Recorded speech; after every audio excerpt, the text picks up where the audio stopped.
What is up, fam? Hopefully you can hear me okay. I did try to go live a couple minutes ago and it was a complete disaster for like 5 seconds. I was just talking and talking and talking. And I kept seeing the comments, no sound, no sound. So finally got sound. In fact, let me Can't hear know. you. Can't hear me. Still can't hear me. We can hear. I thought I was tripping. I could. All right, don't troll me. Can you hear me or not hear me? Because I'll end it again. We can hear. Okay.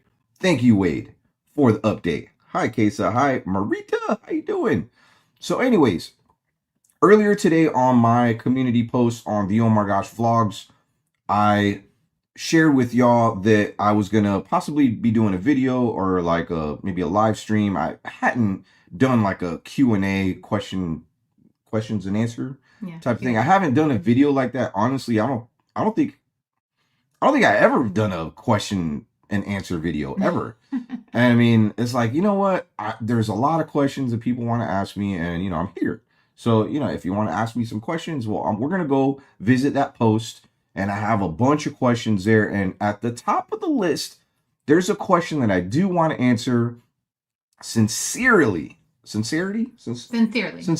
I want to sincerely answer this question because I have gotten a lot of questions around this answer or this question. I had a lot of questions about this question, and I've been questioning how to respond to it. And finally, I get to kind of share with you why. So if you know what I'm talking about, on the thumbnail of this video, it talks about I have another channel. If y'all don't know, your boy Omar runs 3 channels, and it's just 2 of us running 3 channels. So it's a lot of work. I work really hard. I work every single day between my other channel, Max Bet Omar, this channel, the Omar Gosh Vlogs, and my other channel, Omar Gosh TV.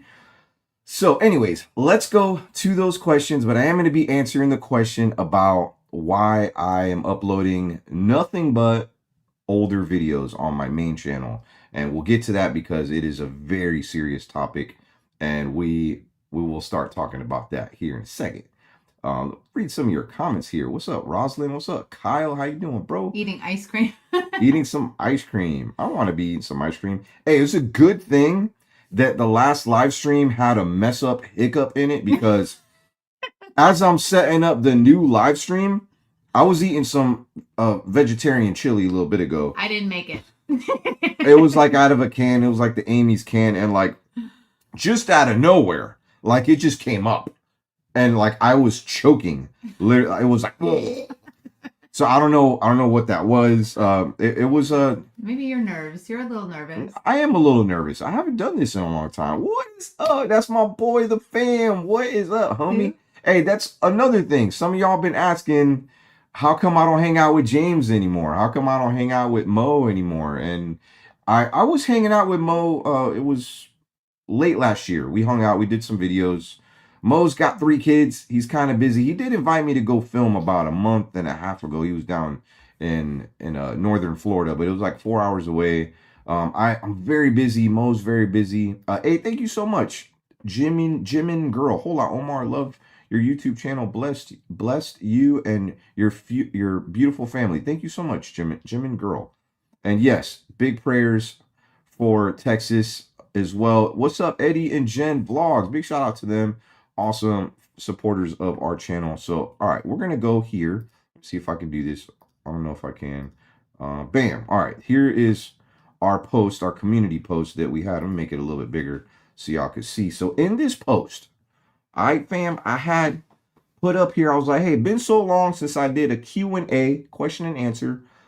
A lot has changed in a positive way. And I know a lot of y'all probably like maybe new to my channel, you know what I'm talking about, or maybe you've been an OG fan of mine, and maybe you just lost touch with me for a couple years, and you're like, who's Shelly? Who's this new girl? Like, I thought you were married. Like, Omar, like you were married a bunch of times. Guys, I just want to clear the air. I have only been married 1 time, and I was with one woman for 17 years of my life. That was literally like almost half my life. Okay, and that was my kid's mom, Melissa. Yeah, Tiffany and I got together. We were together for about maybe like 5 years or so. So I mean, things happen, people break up, but we were never married. Tiffany and I were never married. I don't know where that that came from that rumor. You know, I wish her well. I hope she does well in life. You know, I don't wish any negativity upon anyone, really, anybody here in the comments, even if y'all hate me. You know what I mean? It's all good. Okay. I am still praying for you, and I pray that you find success and happiness in your life. But anyway, let's go to some of the questions here in the post. It's a lovely picture of me and Shelly when we were in Vegas not long ago. And it says, okay, here's one of the first questions. Let me see if I could blow this up a little bit. Can I blow this up? Let me see. I think I could do this. Hey, Kelsey. Hey, Omar. I wish you all the happiness. You too, hon. She's awesome support of ours too. All right. Is it zooming in?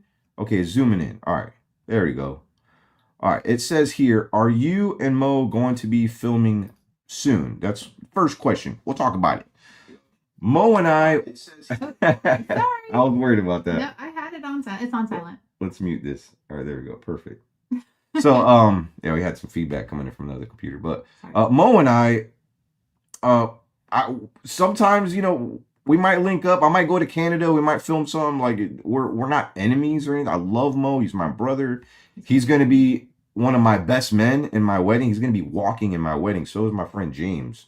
So as far as like us hanging out and like filming videos together like we used to all the time, I'll be kind of like piggybacking off that, because, you know, things have changed, times have changed, YouTube has changed, genres on YouTube have changed, and I'm going to touch base on that. But to answer your question, 29 Adam, are you and Mo going to be filming soon? I don't know, but maybe. Okay. All right, here we go. We got a lot of nice comments here. Nice to see your transformation of good works, Omar. Been a fan of yours for a while now. Thank you for the really nice comment here. It was because of the paranormal side of things. I'm also trying to break free of that kind of content, and really like seeing your farming videos and how you are a great family man and husband. Congrats to your daughter getting married. Hey, thank you so much. It wasn't a question, but, you know, I want to give them a shout out for, you know, such a kind comment. Sometimes you get a lot of nice kind comments, and then you'll find these that like absolutely will ruin your day. And it's like, man, this is why, I try not to read comments, you know what I mean? Because there's just some people out there that just trying to tear you down and try to, and sometimes it doesn't work. Most of the time it doesn't work, because I'm too busy to worry about what other people think about me. But that's why I like to highlight some of the positive comments. So Omar, you are the OG of ghost hunting. I've been watching your videos for a very long time. Glad you found someone in your life. Happy for you that you're getting married again. Bless. I'm only getting, this is my second time ever getting married. Okay, I want to clear that up. All right, I've never been married twice. This is my final. I wasn't even going to get married again. Okay, I mean, yes, you know, things happen. I wanted to get, it's God's will to be married. You know what I mean? And have a relationship under God. And I mean, that was my thing. You know what I mean? But, you know, things don't work out. Obviously, you know, Shelly and I reconnected. We were friends before, and that's one thing. There was a really good question about. Yeah, there was. And I do want to get to that question here in a second. But anyways, as far as this question here, okay, it wasn't a question. Oh, there's a question right here. There's a question. Do you still get to have visits with Boston and Ariana? Now, when Tiffany and I had broken up, like in 2023 or so, I did kind of like, I kind of touched that around that subject. I was like, you know, hey, look, you know, just because, you know, you and I are over doesn't mean that like I don't want to still maybe have some visits with Boston. I'm totally cool with that. I'll even have a room here for him. So that hasn't happened. But I mean, you know, I obviously care about them. I help support them. I help. I mean, I was basically like a father figure in their lives. You know, I care about them. I pray about them. So hasn't happened yet, but maybe in the future I would love to visit with them. Of course. Well, you did something at Christmas time. We did touch on something. Yeah, I did. Like I got him some, and I gave him some money for his birthday and stuff. So, you know, I love Boston, miss him a lot. I would love to hang out with him, of course. You know what I mean? So, all right. Here's another question. Do you have any plans to get more farm animals that you haven't got already? And then here's a second question. Have you got any new ghost investigations videos coming out soon? And would Shelly, or has Shelly gone on any? So this is this is a very important subject that we're going to touch on here in a second on the channel, and it circles around why I've been uploading like some reruns and things like that. Maybe a lot of you youngsters don't know what a rerun is, but back in my day, back in my day. So do you remember when we used to like watch shows and like you would think that the shows were like, it was a show, it was new, and it was like it was a rerun. It was from a long time ago. And then like, hey, reruns are cool. You know what I mean? So it's something that I tried out. It did well. And the reason why, we'll get back to that, okay? It's a very important subject that I want to talk about. All right. But let's get to the question here.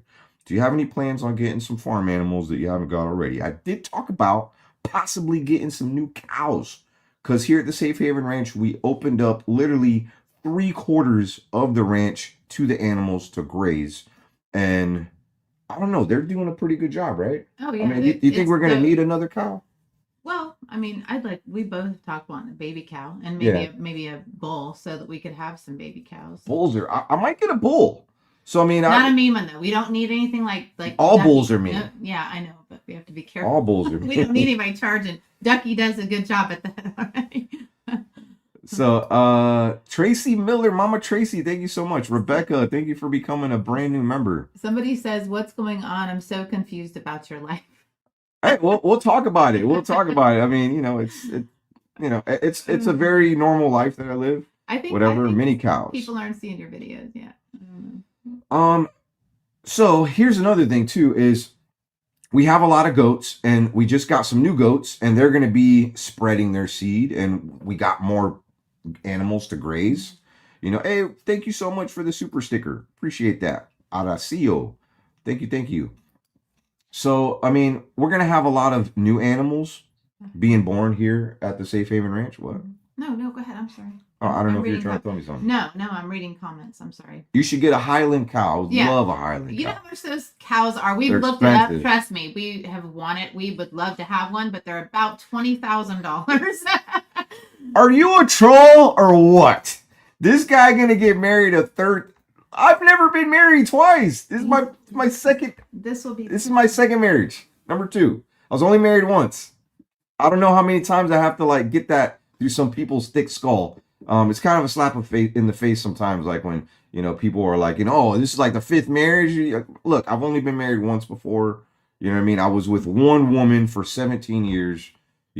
Things don't work out between people.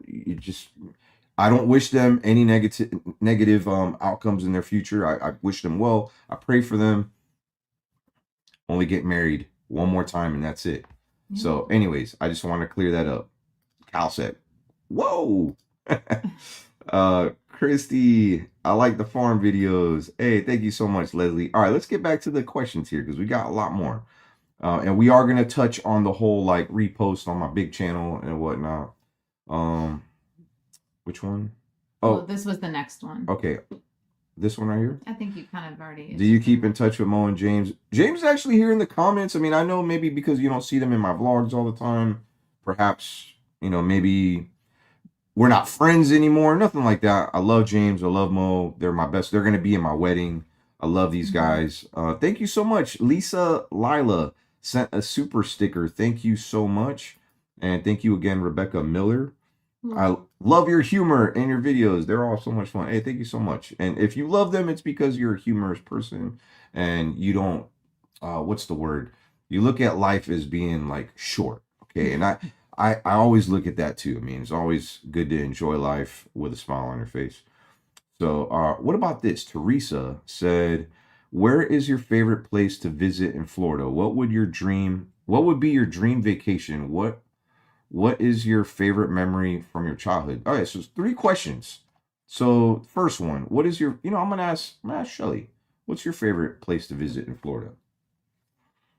I'm probably not the right person to ask because Why? I really, I'm not very well traveled in Florida. I don't know. In Florida? I don't know. That's not a good question to ask me, but yeah. Personally, I mean, Florida's a big place. It's beautiful. There's a lot of great places to visit.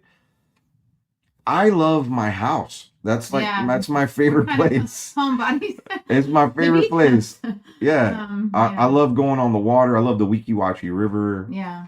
I love visiting Orlando. Jet skiing. I love going to St. Augustine every once in a while. Yeah. Joyanne, hey, thank you so much for the super chat there. Does your pregnant goats have goat's milk? Do you drink it? I don't drink milk. Actually, dairy is really bad for my tummy. But I hear that goat's milk has tons of different ways that you can utilize it. You know, chapstick, milk, soap.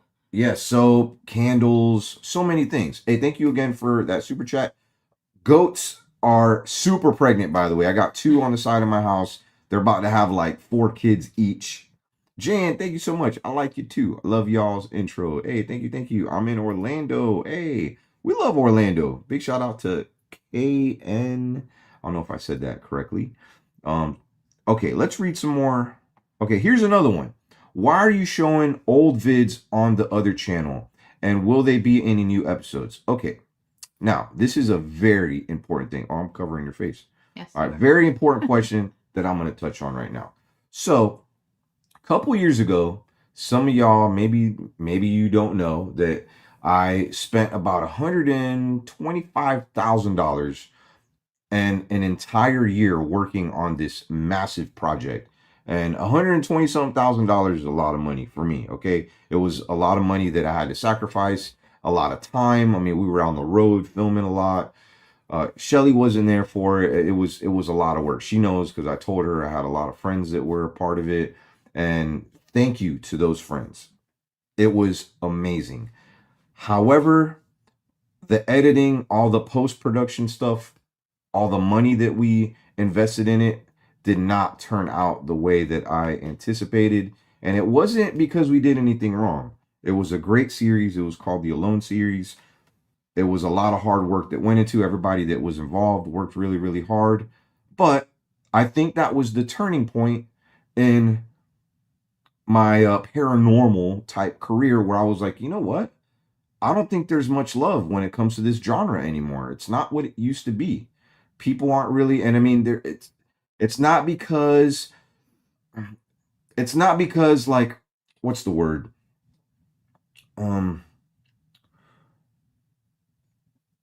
Maybe like TV shows are dying out. And I mean, that is partially the truth, but I mean, I think it's just kind of a dead genre now. There's not as much love. And I'll tell you another thing. Shelly's witnessed this for me. Sorry for that. I mean, it's a live stream. You're going to see me mess up, okay? And I do talk with my hands, all right?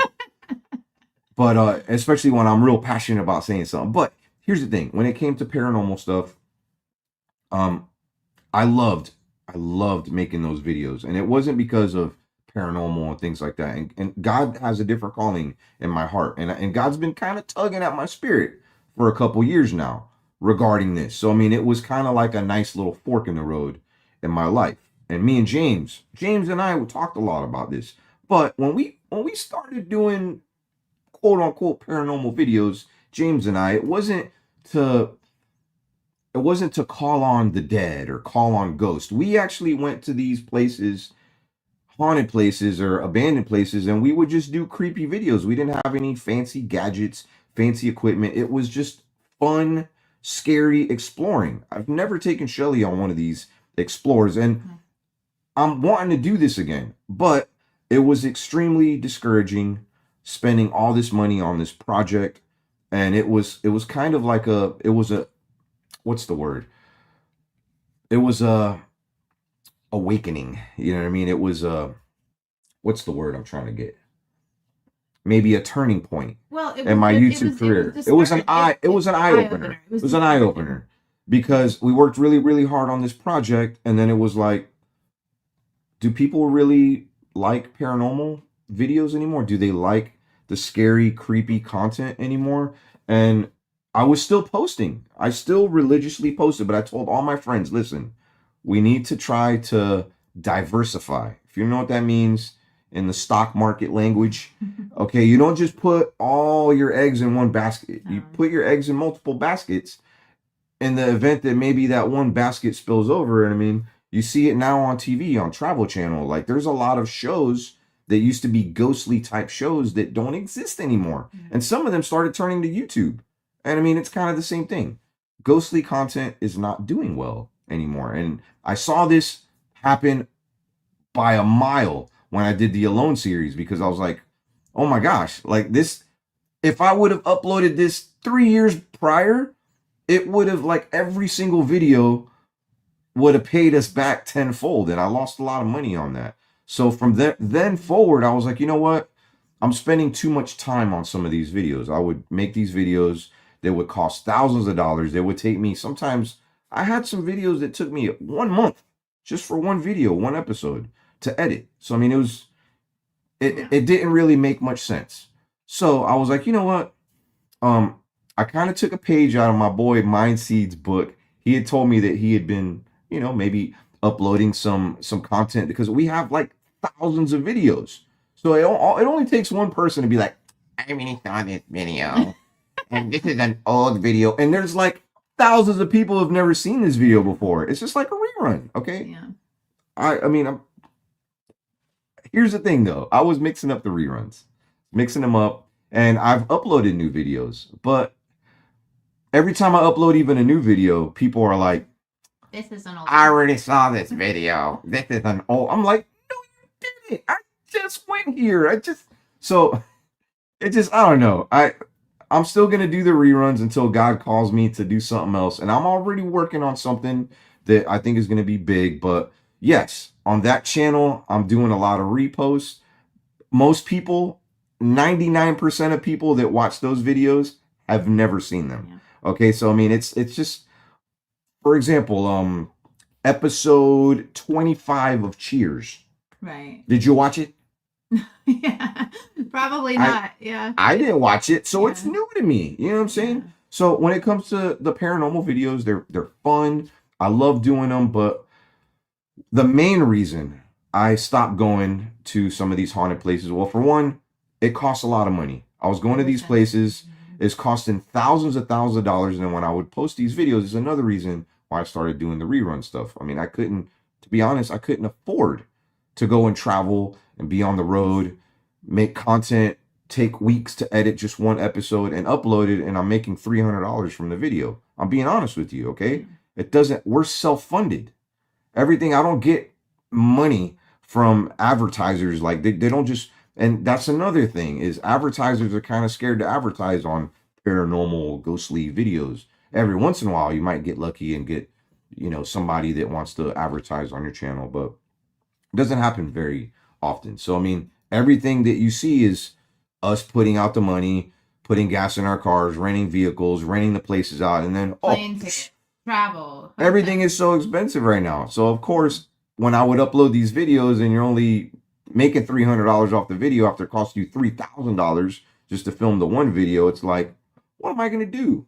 And then plus, no one's really into watching them anymore. Of course, I'm going to start changing up my plans a little bit and trying some different content out. So about a year ago, I started uploading I have another channel, and it's called MaxBet Omar. And I was like, you know what? I'm going to start taking my YouTube funds that I make, and I'm going to start creating content, because, hey, these videos, they're easy to make. So we started doing videos at casinos and doing like slot machine videos, because it seems to be like and I'll tell you what, since I started that channel, tons of advertising opportunities, so I mean, it's a little easier for advertisers. Oh, we get trips and we can travel, then we can travel vlog. But I don't feel like that's even my calling. You know what I mean? Like, I feel like God's got bigger plans for me, but it's a fun channel. They're very easy videos to make. They're fun videos. Shelly loves being involved in them, and I don't have to go to a place where I get spiritually drained and possibly attacked spiritually. So, I mean, that's another thing too. So, I mean, I was going to some of these places and I would leave like spiritually shooken, you know what I mean? And almost, there was times where, I mean, I had to build up like a fear tolerance, and I felt like I needed prayer a lot, because you would go to some of these places and you feel oppression. You know what I mean? I felt like, God didn't really want that for me. So, I mean, honestly, to be honest, that's something that I had been feeling from years before. And I mean, it's like I have a huge, big vision for this channel, for my other bigger channel. And it's not just uploading. Well, right now, that's helping us with feeding animals here at the Safe Haven Ranch, because some of those videos are evergreen and people still like to watch them. So, I mean, I have a plethora of content. It's old content, but it's entertainment, entertaining content. It has nothing to do with if you watch my earlier videos, I wasn't into talking to ghosts and talking to dead spirits. Honestly, the Bible clearly condemns that, and I want to get away from that. You know what I mean? So that's where I feel like God's calling me, and I'm going to be doing some different stuff. I even thought, check this out. This is something kind of new, but it's still right up in the same alleyway of like hauntings and whatnot. But I thought about even helping some people. You know what I mean? Like maybe people that are spiritually oppressed, go there, lay hands on them, hear their stories. I mean, me being early on a child of God. I mean, I really got saved when I was more in my 20s, but I mean, been getting a lot closer to God lately. But when I was a lot younger, I mean, I witnessed like people getting demons cast out of them. Like I witnessed miracles, and I mean, it was things that I kind of thought was like a show, and I didn't really take serious. But I mean, it is really serious, and that's something that I would like to eventually do. You know what I mean? Maybe if somebody has some stuff that's going on in their house, like no clickbait, I'll go there, hear their story, pray for them. I'm not going to sit there and like communicate with demonic entities, anything like that, but more so help people out. You know what I mean? So that's something that I'm maybe working on in the future, but in general, I'm thinking about maybe taking my channel into the direction of just spiritually like helping people, even if it just reaches one person. I don't care if my views go down. I mean, it's God's calling for me, you know. So I've been praying for you for years. Oh, thank you, thank you, thank you. What is this? I feel so stupid. I feel like I can't do nothing right. It don't feel like that. And it's okay. Shelly actually has autism too. You know what I mean? I have a strong case of ADHD. Who said that? Bryce Merchant.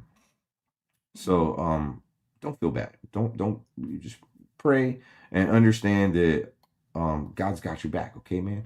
You're all right. The Foreman brothers cleanse his house. Yeah, something like what the Foreman brothers do. They help people out. They do more of the paranormal type stuff, so I'm not going to be really getting into that and communicating with spirits and things like that. If you read your Bible, okay, if you actually read the Bible, all right, when we die, there's no lingering. There's no to what is the Bible? What's the verse say? To be absent from the body is to be present in the Lord. Mm-hmm. Like to be present with the Lord. Like when this body dies, like our spirit goes in the presence of God. You know what I mean? There's no lingering. The Bible doesn't talk about our spirits just hanging out here on earth. I mean, you know, I haven't died yet, but I mean, the Bible says what it says. But it does say, and it clearly says not to communicate with the dead. And it's like I don't know, it's like a cardinal sin. You know what I mean? And I don't want to be a part of that. I want to go to heaven. I don't know about you, but I want to go to heaven one day. You know what I'm saying? And I have to give an account for that. So I mean, that's just me. Hey, thank you. I've been watching since you did dumpster diving and prank videos. I'm disabled, and your videos bring me so much joy. Hey, thank you. I was thinking about bringing some dumpster dive videos back too. Yeah, a lot of people like hide their dumpsters. It's not as easy. They do. It's gotten harder to do some dumpster diving videos. So hey, let's get back to the questions here. Amen. And let's see. All right, let's go back here. All right. Do you keep in contact with any of the owners of Dax and Gracie's puppies? I do have their numbers. I haven't spoke to them in a hot minute. I want to say maybe like 6 months ago, I got some pictures of Gracie, the little girl, and they're all big. Like these dogs are like huge now, but they're local. They all live nearby. I should reach out to them. And thank you for the kind comments. Y'all are the cutest couple ever. Love y'all. There was something. Oh, here's a question too. What happened to Ethan? Ethan's my oldest son. We see Max and Malia on your videos. Congratulations on your upcoming marriage. So my son Ethan lives about an hour away. Max and Malia live a little bit closer, so I do get to see them a little bit more than Ethan. Ethan, I mean, he's a busy guy, so I don't get to see him as much. You know what I mean? I'll just kind of leave it at that. and I would like to see him more. I mean, he's my boy. You know what I mean? Somebody asked in one of the questions you saw earlier about how many kids I have. So I have 4. There was that. A lot of people have asked. And 2 of them are. 2 of them are here. And 2 of them are. 2 of them are grown and gone. And my oldest is having another child. So somebody asked how many children and grandchildren. I actually have 2 grandchildren, believe it or not, and I have another one on the way. And I just found out today it's a girl. So there's the answer to that question. Yeah, and I'm an empty nester. My daughter just graduated college. Max does YouTube now. So are the 3 kids in college? Ethan, I think he's kind of doing some trade school, or maybe he's thinking about it. I know he's working right now, so I mean he's just kind of worrying, or not worried, but he's just doing that. He's just working. So yay for you, Shelly. Shelly's got such a great story too. We'll get on that another time. Maybe on a video. She survived cancer. This one right here. So maybe we'll talk about that a little bit. So somebody said, will you be doing a Patreon? Congrats, Shelly. Will you be doing a Patreon live stream of your wedding? So we thought about that, and I kind of hinted to maybe possibly doing something like that. And I got a lot of hate for it. I was like, oh, you're gonna charge me. I'm like, you know what? I'm gonna do a vlog. I'm not gonna live stream. I'm just gonna do a cool vlog. I am gonna pay a like videographer to come out to our wedding and help me, because I don't want to be worried about filming as I'm trying to enjoy a beautiful day. We're not gonna vlog with my family. We're not gonna personally vlog it. Hey, thank you so much, the Fam J crew. I've been supporting you. Yes, you have. Thank you so much. You're the best, bro. Thank you. When are you going back to the relaxing River B? I think he's talking about Weeki Wachee. And I love it there. We've been getting rain every day here in Florida, though. It's crazy. All day. Not just a little bit. It's like every day. All day. Welcome to summer. Actually, today I was like, oh, wow. Like, it's a nice day. And then I looked at the weather and like, oh, it's not really supposed to rain until there's a 10% chance of rain. At like 2 o'clock. At 2 o'clock. And at 1 o'clock, it was pouring. Pouring rain. Pouring rain. So, all right, let's read some more of the comments here. Love this new. Oh, hey, thank you so much. And I'm very, very happy. You know, God's been good to me, and God's been good to Shelly. Life is short, and that's one thing that I've kind of realized in the 43 years of life. I mean, I don't know when my time is up, and I just want to be happy, enjoy my life, but I want to live the most fulfilled life. You know what I mean? And my Lord Jesus. You know what I mean? So, and I'm happily, boldly saying that. And I don't know, it's almost like using a vacuum. Okay? What? So I mean, what? Okay, so think about a vacuum. Okay. All right? Just a vacuum that's not plugged in. Okay. Okay? And then you plug it in. Right. And it works. Uh-huh. That's your connection to God. You know what I mean? And I mean, I think that's weird. That's like a real weird autistic way of explaining that. No, I mean, I get it. In other words, like my life is so much more fulfilling. No, meaning that when it's connected. When you're unplugged, right? When you're unplugged, it doesn't work. But when you plug in, that's what I meant to say. When you plug in, exactly. Then everything just kind of falls in. This guy's a Jesus freak. I'm out of here. What? Somebody said that? No, I'm kidding. Oh, God. I was like, what? Kidding. All right, somebody said, what is your both favorite casinos when you go to Vegas? I don't know. I love a lot of them. Well, it depends. Yeah. If it's beauty, Bellagio, yeah, hands down. For inside and outside. Yep. Yeah, the Bellagio is probably the prettiest. For playing slots, I like Harrah's. Harrah's is cool. That's a cool. And what's the other one that El Cortez? El Cortez. El Cortez is a lot of fun. They're very nice there. Yeah. I'm not addicted to gambling, okay? Oh my gosh. It's just I make videos, all right? I make videos and we go to Vegas a lot and they're fun. Yeah. And it's right off. It's right off on my taxes. Every single penny that's put in that we don't, it just goes right back in. It goes every single penny win and every single. And that's this question right here. How often do you go to the casino to film videos? Well, when we're not in Vegas, because sometimes we'll fly out to Vegas on the weekends, and we're like super jet lagged. We'll do that, and then we'll film at the Hard Rock, not far from here in Tampa, Florida. You film like when It's he a- goes it's a lot to of film, fun. he films a lot of videos. Yeah, I'm not there every He's day. not there every day. We'll film like but- 6, 7 videos Yeah, or whatever. even more. Hey, thank you, Omar. I can I can guarantee all of your children are mega proud of you. Hey, thank you so much. You have brought up real, genuine, kind souls. I did my best. I was a very young dad. And thank you for that beautiful comment. That was very, very nice of you. But all I knew was, hey, this is not your life anymore. It's not about you. It's about them kids. And I did my best to raise them right. And big shout out to my ex, Melissa, as well. You know, we put the kids first. It wasn't about us. It was about the kids. A lot of parents out there, quite a few of them, will like pawn their kids off to people or pawn their kids off to their parents, and they're staying out like partying. And I mean, it's, that's okay maybe on the weekends here and there, but I mean, if you're doing that every day, just dropping your kids off, I mean, you're gonna miss out on the best years ever. And I can proudly say that I got that from my being a father, is I was there with my kids.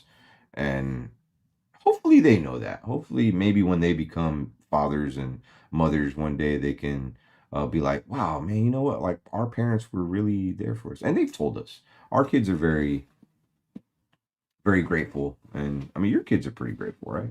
Yeah. Yeah. Yeah. For sure. Well, So here is another one. Question: are you and wife going to be making more videos together? Maybe traveling? yes. Yeah.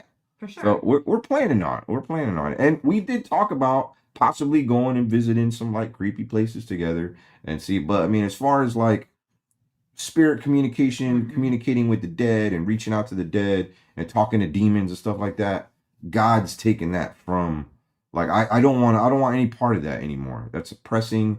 And honestly, it was a perfect time that this YouTube genre kind of died out, because it was almost like God's calling me, like, hey, look, like I'm gonna purposely turn the faucet off on this genre. And I mean, if you look around, your favorite ghost hunting YouTubers or ghost hunting channels, not channels, people like on like Travel Channel, for example, Travel Channel used to be all paranormal videos. And I mean, I have friends that used to make these TV shows and stuff, and they told me the same thing. It's kind of like a dying culture. People are not really into it anymore. And I'm kind of glad. Maybe, God has this verse in the Bible, come out of her, my people. You know what I mean? Maybe just trying to call people out of oppression and call people out of negative situations. I mean, I like it for the entertainment part. I don't like it for the oppressive part, for the calling on demons and, possibly getting possessed and things like that. That stuff's dangerous. You know what I mean? So What is Sherry Hackathorn says, is Shelly PG? What does that mean? pregnant? Pregnant? Oh God. No. No.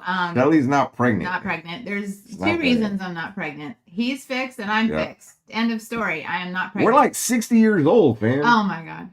No, Yeah, I'm just kidding. we're both fixed. So no, I'm not pregnant. I will say though, I have this little pooch right now that I'm not too happy with. It's not something that's normally there. You want to compare? You want to compare pooches Want to compare pooches? on screen? Sure. We can. No. But yeah, other than that, no, I am not pregnant. I am not pregnant. Hopefully I don't look pregnant. I know I have like a little bump there in some of the pictures, but that's just because I probably ate something I shouldn't have eaten. What'd you eat? Well, if I have gluten, like, which I'm not supposed You didn't have gluten today. No, not today. Yeah. But I'm just saying. We're trying to get nice and fit for our wedding. Yeah. Okay? We're on we have this little competition We're having a competition going on. We Shelly got and 4 I. months. Like literally, well, in 2 days it'll be exactly 4 4 months months. to the wedding. Yeah. So Somebody wants to know, how did you and Shelly reconnect? So for those who don't know the story, Shelly and I actually knew each other. I knew her before I even got married, like to Melissa. And no, I didn't cheat on Melissa or anything like that. Shelly and I were hairdresser. we were hairdressers We together. were hairdressers together. 1999. We were co-workers. Yeah, co-workers. And my cousin's salon, and I met her when I was like getting ready to graduate high school. So I mean, she was a little bit older. She's still a little bit older, but Yeah, that didn't change. but that age gap kind of closed as we got older, of course. But when I was 17, when she met me, she was 25. 25. So I mean, you know, she was just a friend. You know what I'm saying? So I thought he was adorable. He was cute, but he was I never- 17. I thought she was cute, but I never looked at her like I just No, looked at her we as were, a friend. Yeah, we were just like friends. In fact, Yeah. I tried to set you up with clients of mine. You someday. did, and she did. She did set me up with a client of hers one Oh my time. God. And I'm so sorry. And that was bad. I had a bad experience. I went on a date with one of her clients. True story. And it was bad. It was really bad. I had a bad experience. I didn't realize she was Psycho? strange. Yeah. She really liked him though, and I was like, you know, she really likes you. That was, yeah, I'm so sorry. Mary Johnson said Shelly's a cougar. I call her Shelly Cougar. He does. She is Shelly Cougar. So, But yeah, as far as like reconnecting, she called me, or we always like follow each other on, what was it, Facebook Facebook or whatever? Yeah, Facebook. Do you plan on making a family video together? I do all the time. So about, I don't know, it was right when you got your. So what happened Yeah. was, in 2023, I found out that I had breast cancer, and I was diagnosed with breast cancer. And I had a very large following on Facebook. So YouTube has been his platform. Facebook has been a platform of mine for over 15 years, for 16 years actually. And so I had a large following on Facebook, and people know me as a very transparent person. I share everything, the good, the bad, the ugly, and all the happy too. Just because I feel like that can be very inspiring to other people. And so I started sharing my story about getting diagnosed with breast cancer and my whole entire journey. I shared. And I didn't know this. I was like, I saw her one day on Facebook. I'm like, you got cancer? Yeah. So he reached out to me. It was in like September of 2023. Or no, I'm sorry. No, it was August. August of 2023, because he found out, he saw my post and saw that I had breast cancer. He reached out to me, and we actually ended up having coffee. Because he was like, we got to catch up. I want to hear all about it. It was just as friends. It was just as friends. And in fact, I was like, Tiffany knew all about it. I told her, Yeah. you know, like, hey, like I'm meeting up with a friend. She has cancer. You know what I mean? I want to go pray for her. You told me about the SEACT. And, you know, he was with Tiffany. I was actually dating somebody at the time as well.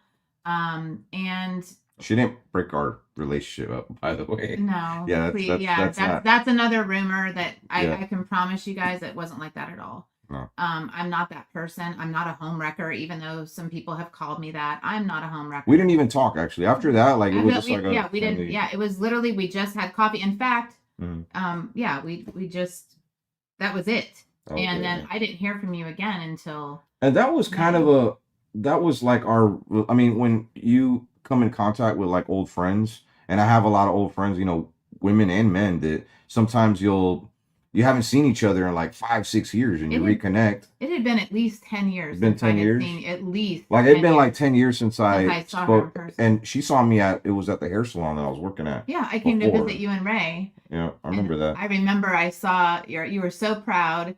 Your little picture of the kids were on the wall. I was like, oh my God, you're a dad now. It was like so crazy. But it had been many, many years. But he reached out to me as a friend because I was diagnosed with breast cancer, and he saw what was happening, and he wanted to just reach out because that's who he is. And it was, you were having surgery she was having surgery 8 days later. 8 days later, I was having surgery. So it was it was August 20. Oh, it was 8 days later. 8 days later. Okay. Yeah. So it was August 21st, 2023. And then that was it. And then I didn't hear from you again until May of 2024. Yeah. Had my surgery, and then you just, reached out to see how I was doing. It was a while. Yeah. Asked me to go. Yeah, and then we went jet skiing. We went jet skiing together. And we were just friends. Like it was just like still friendly. Yeah, nothing ever happened. So and then we had our first date. June. It was like June 28th, because we just celebrated the 1 year. So June Real close 28th to of July. 2024. Yeah. Yeah. And we're happily together. Yeah. We're happily together. And it was kind of weird. I'm like, Shelly? Like, it's still surreal. like trust me, like we didn't have nothing. I mean, I was 17 years old. I mean, we worked together for a couple years in a hair salon. We were just always cool. We're always cool. Like she was funny. We just had good chemistry. I mean, we worked in a fairly big salon with like 27 hairdressers. 27 hairdressers. So I mean, it was, my cousin was very selective with the people that he hired at the salon. So you had to have good chemistry with each other. If not, like, see you later. So everybody that worked at the salon, with the exception of one or two, everybody was pretty cool with each other and pretty friendly. I know who you're talking about. Ginger, thank you so much for becoming a member. Big shout out to you. Hey, look, we got a comment. Hey, feel free to drop some questions right here in the comments. We have a bunch, but it's just yeah, there's a couple. What was your worst experience? What made you investigate places, different places? What made you investigate places? Okay, worst experience. I remember going to this place in Virginia City, and I felt like something picked me up off the ground, and that was probably one of the scariest things. I was by myself. It was at the Washoe Club in Virginia City. So I mean, that was definitely up there with worst experiences. And what's weird is I felt strange even for a long time after leaving that place, and there was something oppressive. You know, it was like something following me around for a long time. And I mean, I just felt like God didn't really want me to put myself in those positions, you know, anymore, because, you know, yeah, it's like God's going to protect you, you know, and he did, thank God. But I mean, God's not going to also be like, you know, hey, like if you're scared of cliff diving or whatever, you know what I mean? Like, I'm not going to protect you all the time. I mean, you might have an accident here and there. You know what I mean? I don't know. That's the only way I could maybe think about it and put it. So, Barbara, thank you so much for the super chat. I'm having kidney surgery again. I'm sorry to hear that. Can you and Shelly say a prayer for me? Absolutely. I'm learning myself, get closer to God myself. I want to see my dogs also and family in heaven. You know what? I strongly believe, I believe that God is going to bless us with being able to see. I mean, we love our animals so much. Like, do you not believe that, like, God's going to, like, not let us see our animals again? I mean, it's just, I don't know. I just strongly feel in my heart that, like, we're going to see our animals again. But hey, I'm going to say a prayer right now for you, Barbara. So, Father God, I just want to thank you so much for this opportunity, God, to be here in your presence, God. For those that are watching right now that are confused and maybe they're like, you know, who are they praying to, God? This is my personal cell phone to the one who created me and who created the people on the other side of the screen right now, God, including my sister here, Barbara, God, is crying out to you, God. She's in pain. She's going through something. She's searching for healing, God. I pray that you are behind those doctors' hands, God, when they're performing this massive surgery, God, on her kidneys, God. May she be blessed. May she be whole. God, please, God, give her that peace. Give her the healing that she needs after she gets through this. But most of all, God, give her the happiness, God, that she is searching for, God, after this pain leaves her body, God, that we're all searching for. The people who are watching this video are searching for, God. I pray for them. I pray for their lives to be transformed, God, for them to get closer to you, God, in these final days. God, God, I beg you, God, to please watch over those who are in danger right now, God. And for those of you who don't know, God, for those of you that don't know you, God, I ask you to please lean in, open the door, maybe crack it open for them, God, to just to make that next step. And I thank you for free will. Thank you strongly, God. Thank you strongly for that free will that you give us, God, but also for the opportunity to come to you, God, in these moments where we're having surgery, God, something so crazy, God.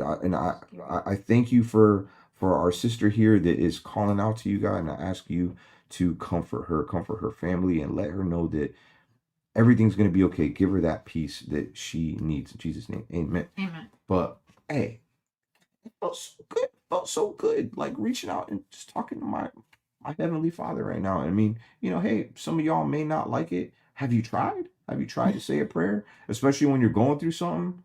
They say that what's that one saying that they say like in the military, like I have to find it.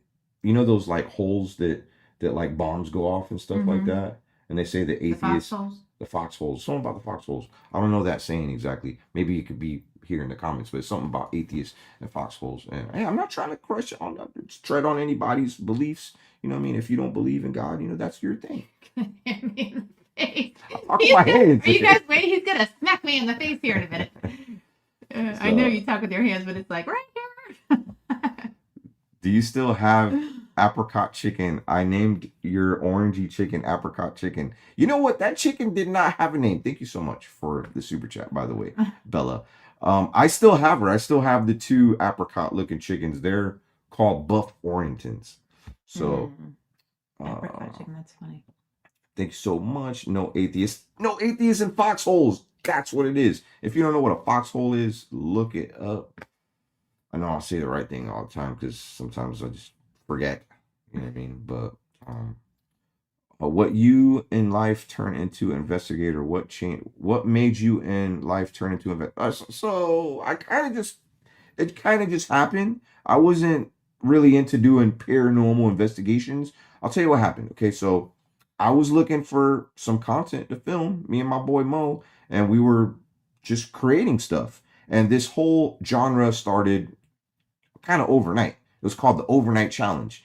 And Mo and I were like, bro, how can we make our own type of overnight challenge? And that's when we created the 3 a.m. overnight challenge. Me, Mo, uh, James, like we all just kind of went in head first on this and kind of just did our own thing. And we weren't messing around with like ghost equipment. We didn't use any of that. We would just go into a place and we would find like you would see things happen like in our videos that were unexplainable. And I mean, that was fun. It was fun and it was kind of creepy. It was scary going to some of these places. Sometimes you go home and there'd be things that follow you home. It was weird.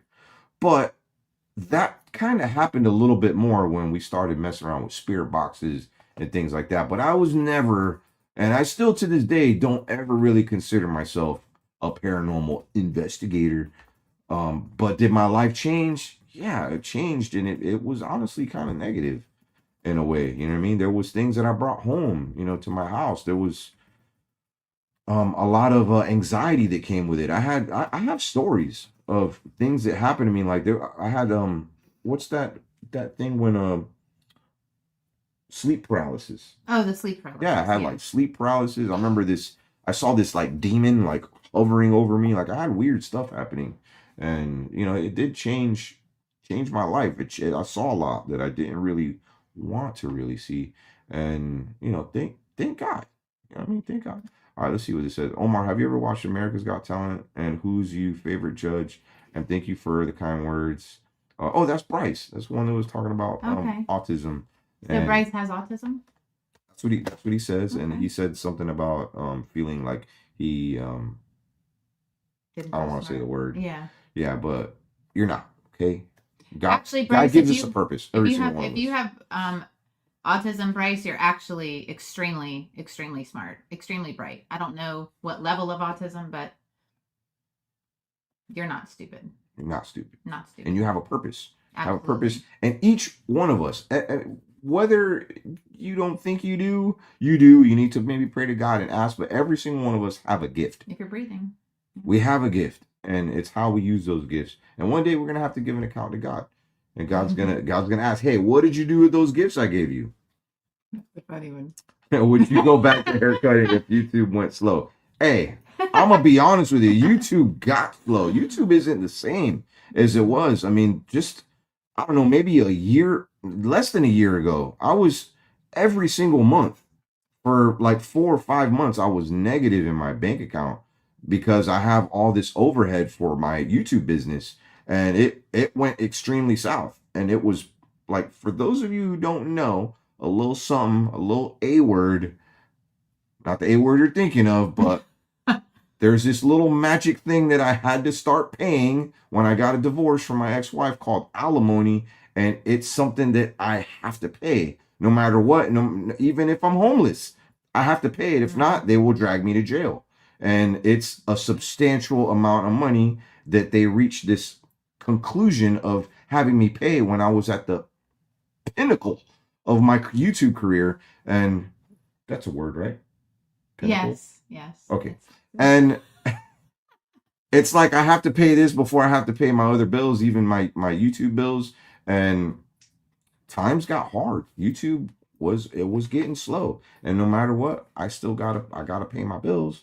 You know what I mean? And we had to clear some of that stuff up. We had to. We did.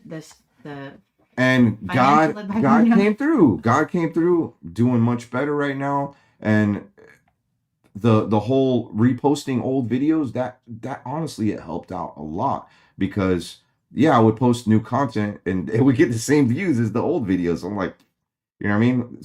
Most of these people, 90% of them have not seen some of these old videos. Be honest. Okay, be honest. If you watch Omar Gosh TV, have you watched all my videos? Because I got like maybe 780, maybe more. I got a ton of videos.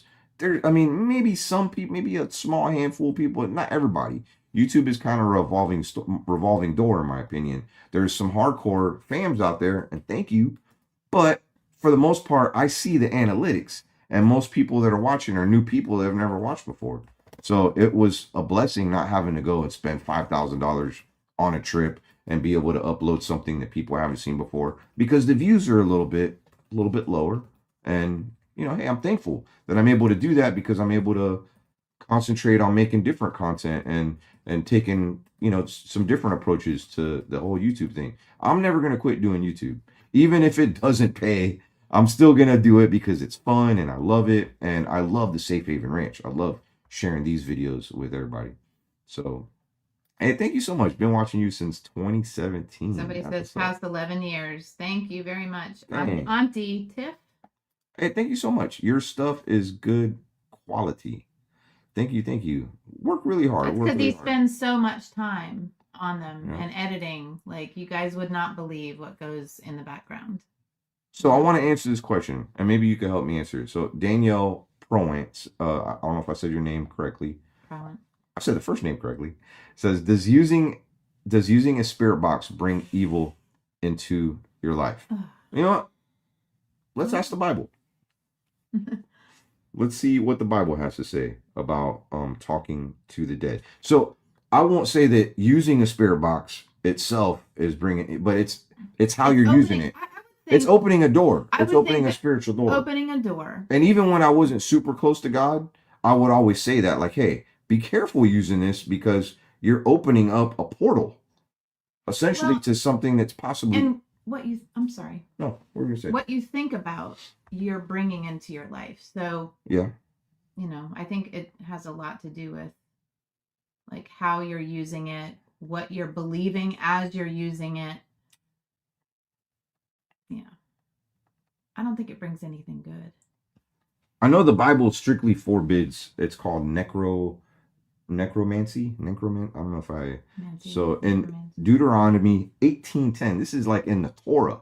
Okay, it says, "Let no one be found among you who practices divination or sorcery, interprets omens, engages in witchcraft, or casts spells, or who is a medium or spiritualist, or who consults the dead."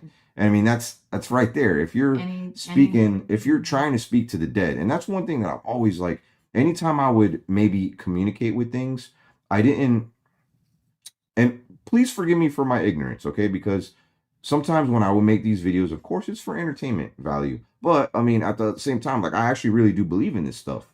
So I mean, I knew what I was speaking to. It's a demon. Demons will pretend to be a little girl. Oh, it's a little girl. It's a little boy in the house. No, it's not. I promise you, because those things I've seen will disguise themselves as these little, and I don't care if somebody disagrees with me. Okay, this is what the Bible says, and this is how God put it in my heart. Read that last sentence. The last sentence is really. Oh yeah. Anyone who does these things is detestable to the Lord. I mean, that's right there. But I mean, I knew that what I was speaking to wasn't human. It's evil. You know what I mean? It's evil, and you got to be careful. So I mean, to answer your question, does using a spirit box bring evil into your life? It opens up the door. I would say it does open up the door. I mean, I'm not saying that the actual spirit box itself is gonna bring evil into your life, but I mean, if you're calling on the dead, you know what I mean? I don't know. It's a touchy subject that I'll have to maybe talk to maybe a pastor and maybe somebody who's a little bit deeper into this. I know that some Catholic type churches do believe in exorcisms and things like that, and I've been a part of that. Not that I've been a part of it, but I've witnessed like demons being casted out from people. So, what's it say? And I've been hooked since, except you and your spoilers. And I'm petrified. P.S. Love your farm critters. Hey, thank you, Krista. Yeah. If you don't want, what does it say? If you don't want to believe in spirit world, spiritual warfare, protecting yourself, defending yourself, don't talk to spiritual things, and defending yourself is upside down. Okay, I mean, I kind of agree. Don't, you know, I mean, I'm going to talk to spiritual things. But I'm going to talk to positive spiritual things. You know, I'd rather do that. As far as like speaking to a demon, I'm going to speak to it as it is an actual demon, and I'm going to put it in its place in the name of Jesus. You know what I mean? But none of that has control over me. And when you start speaking these things like they're a person and like they have control over you, you're literally inviting it into your life to do damage. And so, I mean, be careful using a spirit box. Somebody asked, and I like this, the wonderful world of Miss Hughes. The devil is the greatest deceiver. Yeah. You really, what were you gonna say, baby? Somebody asked, why don't you have an Instagram anymore? That's been a couple of, so explain your removal of socials, because there's been a lot of questions about that. Okay, so I actually removed my Instagram, I removed my Facebook. When I started like kind of introducing Shelly into the picture, there was a great deal of hate that came like her way, my way, but I kind of did it more so to kind of protect her, because I mean, the whole social media thing was very new to her, and I just didn't want to put myself in that position to make her feel, I don't know, I didn't want you to feel unloved or like you're being attacked, and it was more to protect my Shelly, and I didn't really need it. It wasn't, in my opinion, my Instagram and even my Facebook, it wasn't something that I needed. You know what I mean? Sometimes you could even find a great deal of temptation, you know, through social media, and just God put it in my heart, you know, hey, get rid of it. Get rid of it. The only social media that I will have is going to be YouTube. I do have X because it's kind of linked to the news, and sometimes I like to see what's trending, and it kind of helps with my videos, but I'm not really into social media like that. And I just feel like there's a lot more harm than good, and a lot more bashing people instead of like building people up on social media. And especially for somebody like me in my position, I mean, you don't really see it a lot here in the comments, but I mean, sometimes you might see like, you know, this is all new to Shelly, and I want her to have a positive experience, you know, when it comes to social media. Even though like she is kind of like, she's a social media influencer herself, like on her Facebook on a little bit smaller scale, but I mean, she's used to that. Well, but a lot smaller. You've got millions. I've got like, I don't know, 9,000 or something. I don't know. Yeah. I don't really watch the news that much. I do watch stuff about the weather sometimes. I don't like hearing about bad stuff sometimes. Good for you. And I don't watch the news honestly, it's either, good. Kyle. It's I good. don't like the news. I hide under a rock when it comes to the news. Yeah. And like Teresa said, some people are just miserable. Yes, and Teresa. yeah, they are. And you know what I like to do to those miserable people? Pray for them. I like to pray for them. So I mean, the old me, I'd be like, what? Like, like, all right, I'm not like that no more. Okay, I had to change your heart, and I'm gonna pray for those people. In fact, I'm gonna pray for those people right now. If you're watching this video, you have some kind of hate in your heart. Maybe there's somebody that you haven't forgiven. I'm gonna lay hands on you right through the screen right now, okay? God, I ask you to give them a change of heart, God. Give them a change to forgive the people that have done them wrong, God. So then those people can also say, wow, I saw a change in this person, and I want to be better, and I want to ask for forgiveness, God. I pray for these people that they're not miserable anymore. They find happiness, they find peace, and in the end, they find you and go to heaven. In Jesus' name, amen. Okay. And I agree. Tracy said Shelly is beautiful. Aw, thank Yeah, you, she is. Tracy. And you know what's the most beautiful part of this lady right here is this right here. And there was a question that somebody asked. Let's get to the questions again. There was a question that I saw that was a really good question. It was about something about haven't seen you in a while.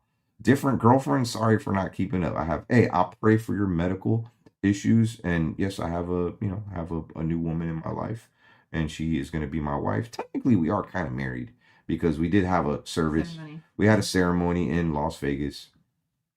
But I like this question right here. Let me see. What's up, Static? It says, what's the best thing you love about Shelly that sets her apart from the rest? And this is why I felt I had to marry this woman, okay? I saw what she went through. If you didn't know, going through cancer is a pretty big deal. I don't know what, I mean, I know that what I would go through, but I mean, having that sort of strength on your side, somebody that went through that, somebody that called on the Lord for that. But I mean, to answer that question, the reason I chose her is because of her love for the Lord.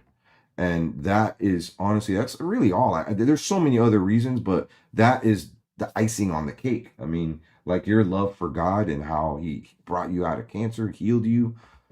I mean, that was just something so beautiful. I'm like, man, this person brings value. Like she brings value to my life. She brings not just to my earthly life, but to my spiritual life. And that's what sets her apart from anybody. And this is why she changed my mind when I was like, I don't want to get married. I'm done. I was married once and I'm done. I mean, I know I proposed to the last one, but I mean, and maybe that's another video in the future. Maybe we'll talk about that. Somebody brought that up in the comments. He said they think the reason we're confused is because we saw the mermaid proposal and thought you got married. You wore a wedding band. There was a lot to that. There's a lot of confusion to that. And I'll say this.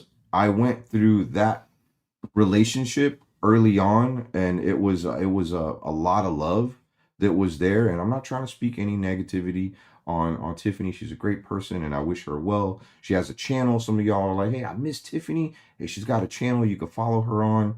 You're not going to see very kind comments about me on her videos or her, but you know what? It's all good. You know what I mean? I wish her well, and I hope that she continues to grow as a person and grows on her YouTube, and she also loves the Lord. You know what I mean? But early on in my relationship, I fell out of love with her, and primarily due to the reason that I was lonely. I was lonely in the relationship, and after I proposed to her, there wasn't, it didn't really seem like there was not much urgency, you know what I mean, to like be together. And it was like when that door of love closes, it's hard to open again. And I can't believe I'm sharing this, but I mean, hey, maybe that'll clear up some of the confusion, you know what I mean? But there was, early on, I tried to make it work. I tried to do the right thing, but it just wasn't the same. And it's not a knock on her. She's a great person, but I mean, I felt like my relationship with her was more of a friendship, more of a companionship, and that's okay. But I mean, as far as like wanting to get married and be together forever with somebody, I mean, it was that door closed, early on in our relationship, and it's just we have two different views on that, and I don't discredit her views, and of course, I don't discredit mine. Because it is what it is, and we're here now, and I wish her the best. I hope she does well in life. But I didn't want to get married after I went through that. I was done. Like I'm like, look, I'm not getting married. I'm not going to get married. And when I got to know Shelly a little bit more beyond our hairdressing co-worker relationship, I was like, wow, like she's amazing. And I mean, I can't let this one get away. I want to spend the rest of my life with her. And there's just so much more to the story, you know what I mean? But in a nutshell, she loves the Lord more than I've ever seen anybody love the Lord, and it's inspiring. And yeah, anyways. Omar, do you still have your clown Airbnb that you used to rent out to people? We were just talking about that. So I do and I don't. I do, but my daughter lives there. and she got rid of all the clowns. However, if y'all are wanting to have an oh my gosh, like immersive oh my gosh experience, I have a really cool house that's on the water and it's beautiful, and I'm gonna be renting out. We almost got it done. We've been working on it every day. Every day. It's So so exciting. So it's fun. so exciting, and it's huge. It's a beautiful place. I got kayaks there. It's honestly like the coolest place. Like I love going there and like smelling the ocean breeze, seeing the sunset, and Such a beautiful place. it's a really neat so place. peaceful. So if that's something that maybe y'all are interested in, I'm gonna have it available to the public, and I'll rent it out. and it's gonna be, and it does include hanging out with us too, Yeah. which is cool. It's something that Not like every day you're here, but we're gonna give when people I'm some not time. traveling. When I'm not We're gonna traveling. give some people the time. What is this? Omar, you and many other YouTubers have become our celebrities. I've become your family. All right, I don't really consider myself a celebrity. Hey, my boy Zach, that's my homie. I'll rent it out, bro. Just I got a place on. See that couch right there? You can sleep there, bro. You don't have to pay nothing. It's all good. I'll feed you every day. Malia is a beautiful person. Thank you so much. I'm so happy for. Oh my gosh! I thought the dog was next to me. What? That was weird. I thought the dog came up next to me. Maybe it was my shorts. So I'll be your sense. I went to go pet her. I wanted to go pet her. We decided not to have them. Omar, how are your birds? You should show them more often. Love you. I have been showing them in like shorts. Yeah. Like YouTube shorts, and I will show them a little bit more. They're Yeah, just, little V has been. Well, we have two now. we have two. We got Rhubarb and Little V. Yeah. So she looks like her. I don't know what She that looks- means. I think I know what it means. What's up, Amanda? Wait, what does it say? What? Wait. Oh my gosh, these comments are going crazy. All right, here we go. Yeah. What do you think about Mo playing the Ouija board? Highly against it. I've always been against playing Ouija board. In fact, when my boy Mo would play Ouija boards and we would be in videos together, I'd be like, look, I don't want no part of it. I'll film it, I'll document it to see if something happens, but I'm not messing around with a Ouija board. I've never played around. I mean, I did when I was younger, but it's not something that I want to do. I see Shelly reminds me of Charlene's my in here. grandmother. Oh, sorry. Your grandmother. She's a hot granny. She is a grandma, believe it or not. I am to She's a two, grandma. and I'm getting ready to have a third grandchild. Yep. So just wanted to say hi from Australia. Thank you so much. I appreciate that super chat too, Cheeky Candy. He doesn't use them often as he used to. I don't know what that means. He doesn't use them. Oh, the Ouija board, I think. Oh, it must be talking about Mo. Okay. Okay, and then somebody said, just got here. What can he no longer be silent about? So I was talking about like how I have like reruns that I post on my other channel, and I mix them up with some new videos here and there, even though people think the new videos are old videos, so that's one thing I wanted to touch on. And a lot of it is because I'm not going to sit there and spend thousands of dollars on videos that are only making me a couple $100. I mean, it's not. Did I almost whack you? How can I not talk with my hands? All No, right, you can I'm talk gonna do with your this. hands. I think I just need to like. I'm gonna do this. I've got to scoot in a different. That's why I'm back. So if you guys notice, I'm a little bit back behind him, and that's. No, get closer. If I get All right. closer, you will whack me. I'm gonna try to talk with my elbows or my shoulders instead. Oh, this ought to be good. You look like a puppet. Yeah. Oh, So- my God. But anyways, yeah. What was I saying? I forgot. You were talking about the person was asking what can you no longer be silent about? Just everything. He hasn't been live Yeah, there's since a lot. since we got into a relationship. There's a lot of things. Yeah, I haven't been live in a while, and especially to just talk about personal things. Can you and Shelly, Omar? Can you and Shelly do rainbow colored hair? Oh, not really my style. I love rainbows. Okay, don't get me wrong. I love. Hey, God made the rainbow. All right, don't get it twisted. Does she mean can we do it on someone or would On we us. want to have it on us? Like On us. clarify that question. Are we getting tattoos? Somebody asked if something about tattoos. I don't have any tattoos, guys. I'm not a tattoo person.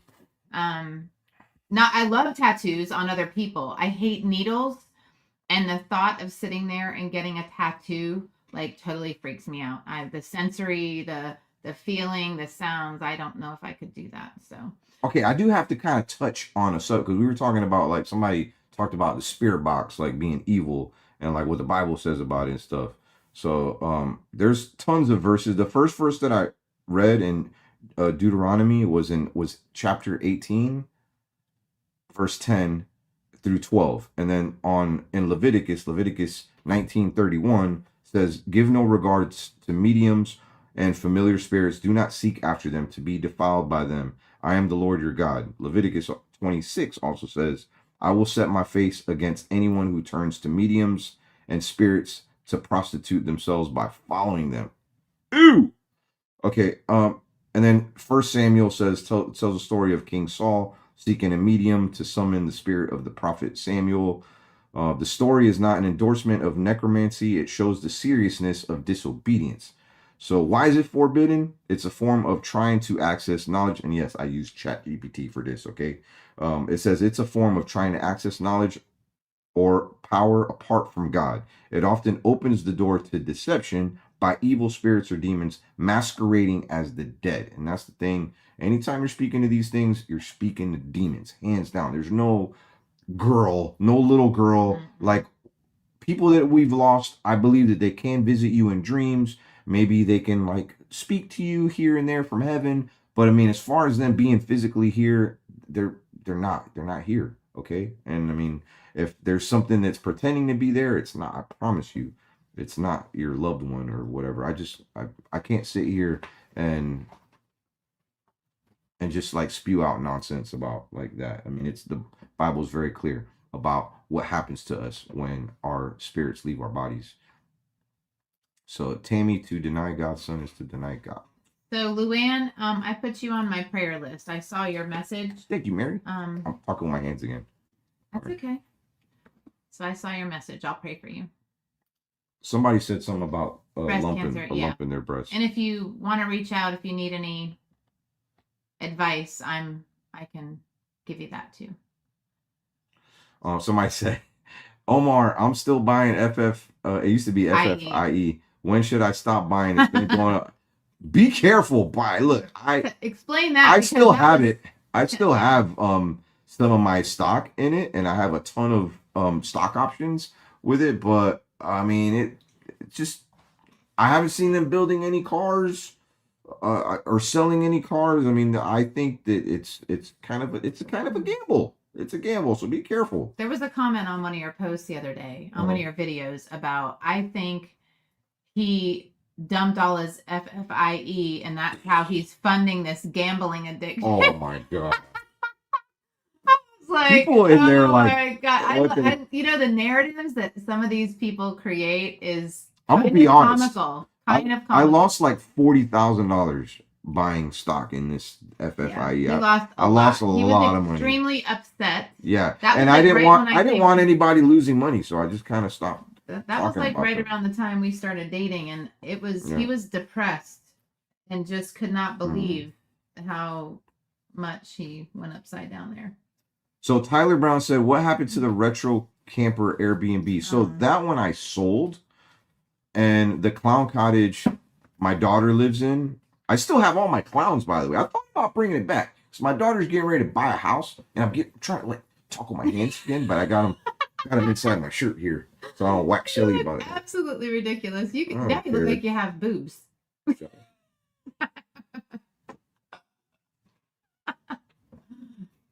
Big old bitties. But I was thinking about bringing the clown cottage back, but we also talked about auctioning off all the clowns that was my idea. Auctioning off all the clowns that used to be in the clown cottage, because we have them outside in a bin and boxes, and I'm like, I bet your fans would love that. Tiffany Collette. Hey, I met this Tiffany, and she was in upstate New York. Oh, she's very nice, actually. She works at the Hinsdale House, which is a haunted house. Super cool place. Very haunted, by the way. But she asked if I still have my New York property. I sold it. So I had to sell off a couple things because when I got the farm, it was a little bit more demanding than I really wanted it to be. So, I mean, I couldn't really go visit New York as much as I wanted to. And I loved going up there. It was great. I loved going up there in the winter and seeing snow. And we had it for a little while, but the thing is I was paying I was paying bills for it for a long period of time, and I wasn't able to visit it. So I'm like, you know what? I'm gonna sell it, and I actually sold it kind of cheap. So yeah, I miss that place. I love that place. Speaking of busy in the farm, I remember that one of the questions was, it was a good one. Do we have staff that helps us with the animals? No, So no. don't have staff. However, Zane, my future stepson, does help me out. He in the morning, early in the morning, he'll wake up. Actually, before I do, not all the time, but he does. He'll go out there and feed the dogs for me. The goats and cows don't really need to be fed because they have ton. Hey, that's my boy. Yes, There's Zane. Zane. So yeah, Zane's big shout out to him. He has a Zane's our YouTube farm channel, but he's my official, unofficial farmhand, and he does a great job. So I'm very, very proud of him. I'm glad that he helps out because sometimes I kind of need that help. It's like, I've got so many things going on, and it's like, Zane, and I don't even have to ask him. He just goes out there and does it. So He's a good boy. and he does. I don't pay him anything for that. Like, he just goes out there and, hey, I live here at the farm. How can I help out? And I love that about him. So Omar, the dream I had will make you happy. I would love, shoot me an email, Justin.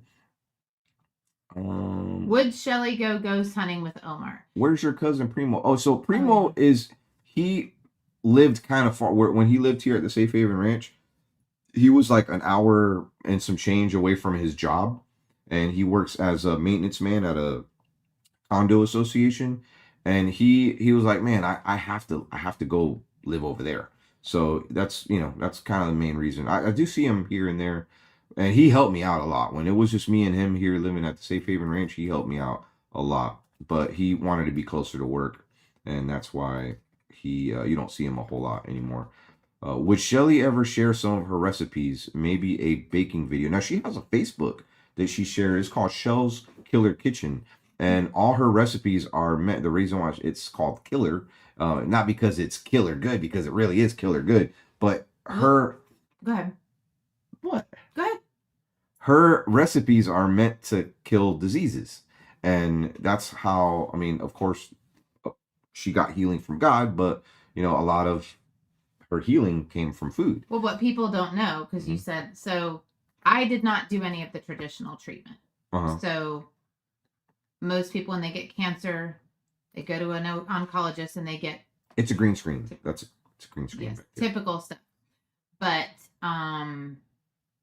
I chose not to do that because I don't do things that I don't have peace about, because I know that if I don't have peace about it, it's not God speaking to me. So I felt God was speaking to me that was not the way I was supposed to go. So I prayed a lot and asked for guidance, and I basically I did. I healed the cancer in my body through nutrition, intentional nutrition, and prayer. And then 9 months after I started that, I got surgery, and that's it. And I've never done any chemo, any radiation, any pills to do anything with my hormones, anything like that. So I have to share this really funny comment, and this is kind of to piggyback off of, like, be careful what you say to people because you don't know. And big shout out to my boy Yasko. He's going to be at the wedding, by the way. Hi, and I'm going to Yasko. his wedding. I don't know when he's getting married, but he's sending me a wedding invitation pretty soon. He asked me for my address not long ago, but that's my boy right there, man. I love that dude right there. What was that comment? So somebody had commented when I was kind of like showing, Shelly and stuff, and they were like, oh, look at that bimbo, and she got a boob job and this and that. And what some people don't know is, like, she had her breast removed because of her cancer. She has no breasts. So I mean, she got reconstruction. What is it called? A mastectomy? I got a double mastectomy because I decided not to do any other treatments. So I got she didn't go through traditional chemo and radiation. I got a double mastectomy because of the way that I was choosing to heal my body. And I got a reconstructive surgery, yes, because emotionally, you could talk. Cancer is I gotta get my arm out so I can hug you. Go ahead. I am. Just hang on. You're strong. It's the most difficult part You don't have to talk about this. is no, it's okay. It might help somebody, so of course I'm going to. But It is going to help somebody. the most difficult part is the emotional part. And I personally did not think emotionally that I could handle looking at my body without breasts. So I chose to get reconstructive surgery right after. I was very fortunate because I was able to do what they call a skin sparing mastectomy. So I was able to keep my skin because the cancer that I had was not close enough to the breast wall. So I was able to keep my skin. So they basically just sliced me open and scooped out all the breast tissue, kind of like a melon baller. they scooped it all out and then they put the implants in. So yes, I have fake boobs, but it was because of that. But they're not like super. No, I was very like my doctor actually tried to talk me into getting big boobs, and I'm like, no, I just want to be like myself. So yes, I do, and I will tell you, he can tell you too. I don't. They aren't mine. Like I don't feel that they're mine. They're just something that reminds me of the journey that I went through. And I chose to do that because I did not think emotionally that I could handle looking at looking at myself the other way. But every day I get in, I get in the shower, I look in the mirror, I get that reminder every day. So there's that. They tell a story though, and they're beautiful. Yeah. But I'm so proud of this woman. Like, she went through a lot, and her cancer journey, she had to pretty much spend it alone. Like she didn't really have anyone. Yeah, so, I had to be strong for my kids, and that's another reason I chose the route I went to. I was a single mother.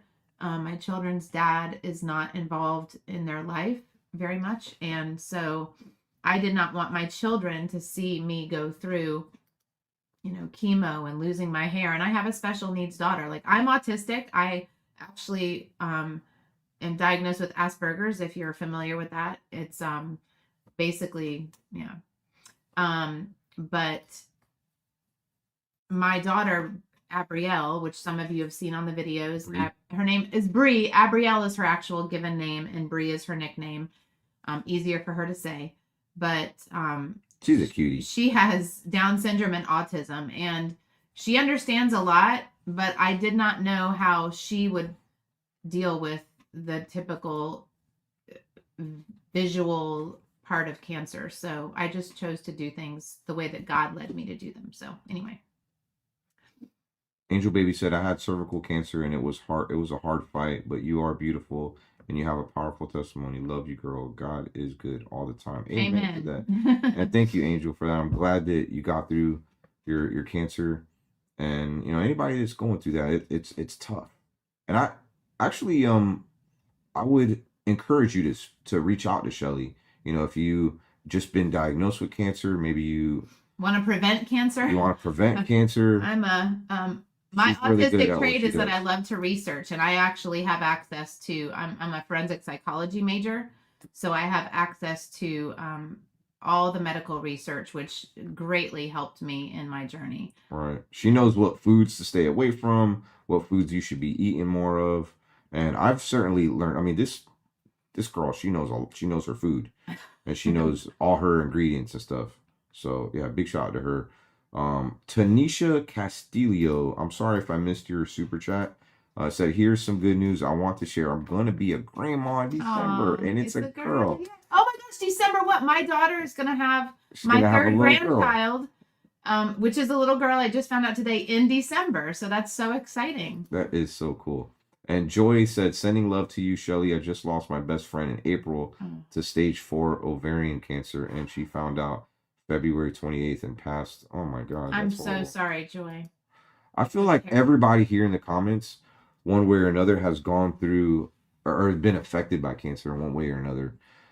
I mean, I certainly have. I mean, not personally, but I mean, not me, thank God.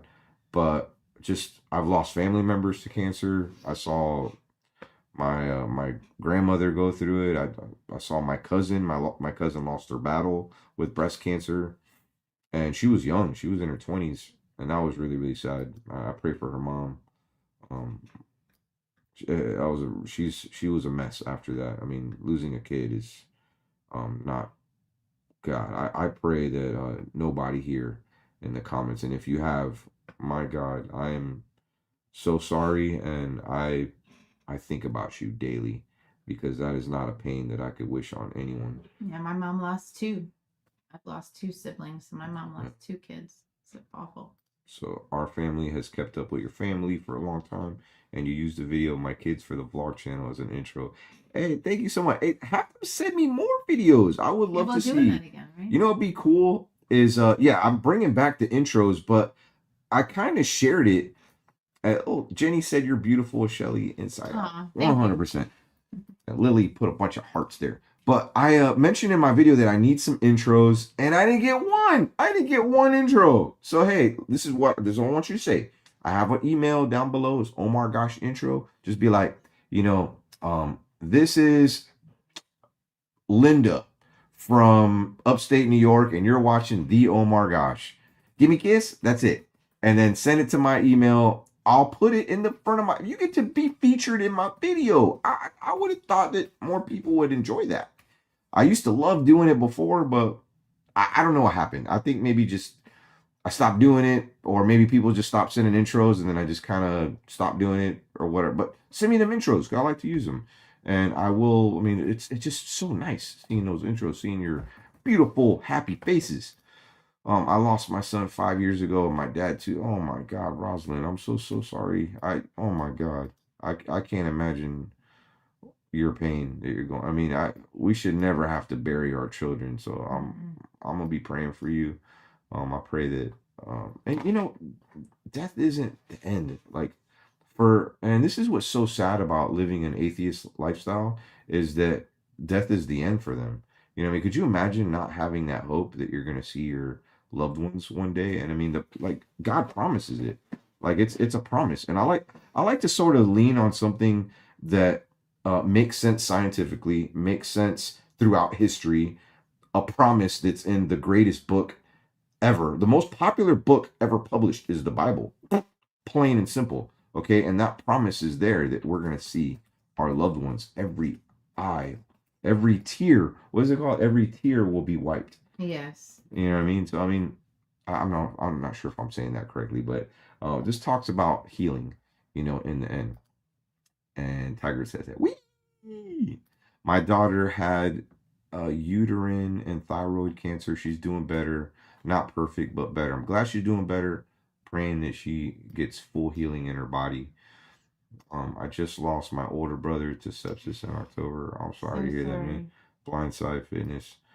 I've never lost a sibling too. I mean, that's got to be tough. I mean, losing a parent is tough. I've lost a sister and a brother. It's hard losing a parent. I haven't experienced that one yet. I don't want to, but I know I'm gonna have to. But it's such a blessing having your parents like through their elderly stage. I feel like I kind of got robbed of that, but I still feel like I know that I'm gonna see my mom again one day, and I feel like death is just a very brief separation.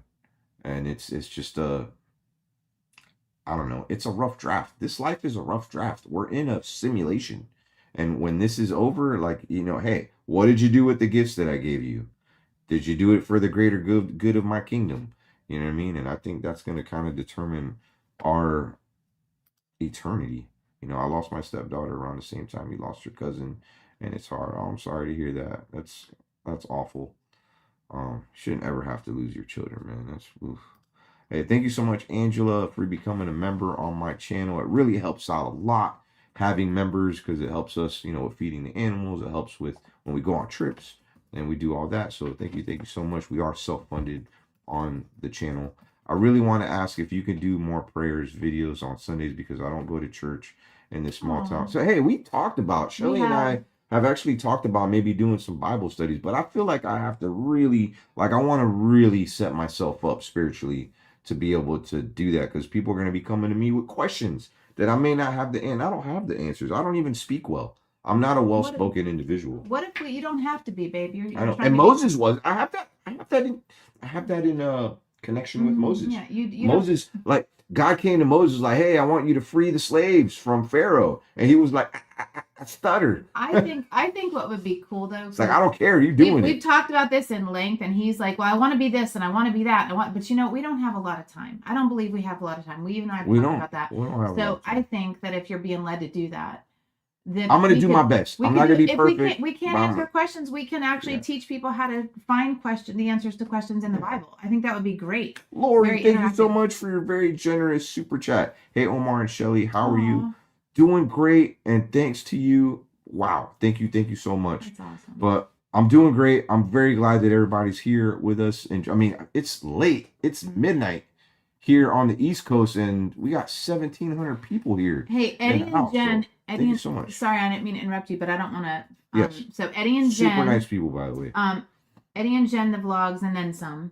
They had asked a question that they wanted us to address. It was about special needs. So I remember seeing theirs. Yeah, it's right here. Yep, I see it. I see.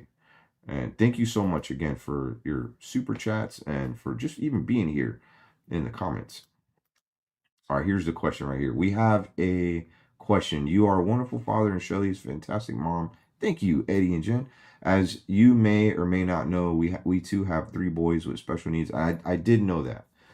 And I've seen pictures of them. Beautiful family. We have a small special needs following. When we film from time to time, we sometimes include the boys on certain videos to show special needs community, love, diversity, and that they too can create anything they want in life. It's not just dream about it, but be about it. With that said, would you do the same for Shelly's wonderful home? I gotta click read more. All right. Wonderful daughter Bree from time to time and helping bring more of the special needs community. So yeah, you know what? I like to do that, but I like to do that carefully without exploitation, you know what I mean? Because sometimes, like, you know, we'll just be vlogging and having fun, and of course I've showed little clips of her here and there, and I mean, I had a couple people like, you're gonna just exploit her for your gain, your financial gain. I'm like, what? Well, and there was even a couple in the very first one you shared. It was like, what's wrong with her? It's like, really? Yeah, she has Down syndrome, and you know what? She's very different, and I've learned so much living in the same house with. I mean, I have a niece that is severely autistic. I mean, she is a nonverbal autistic, and I mean, she's what, 8 years old, 9 years old? She's 9.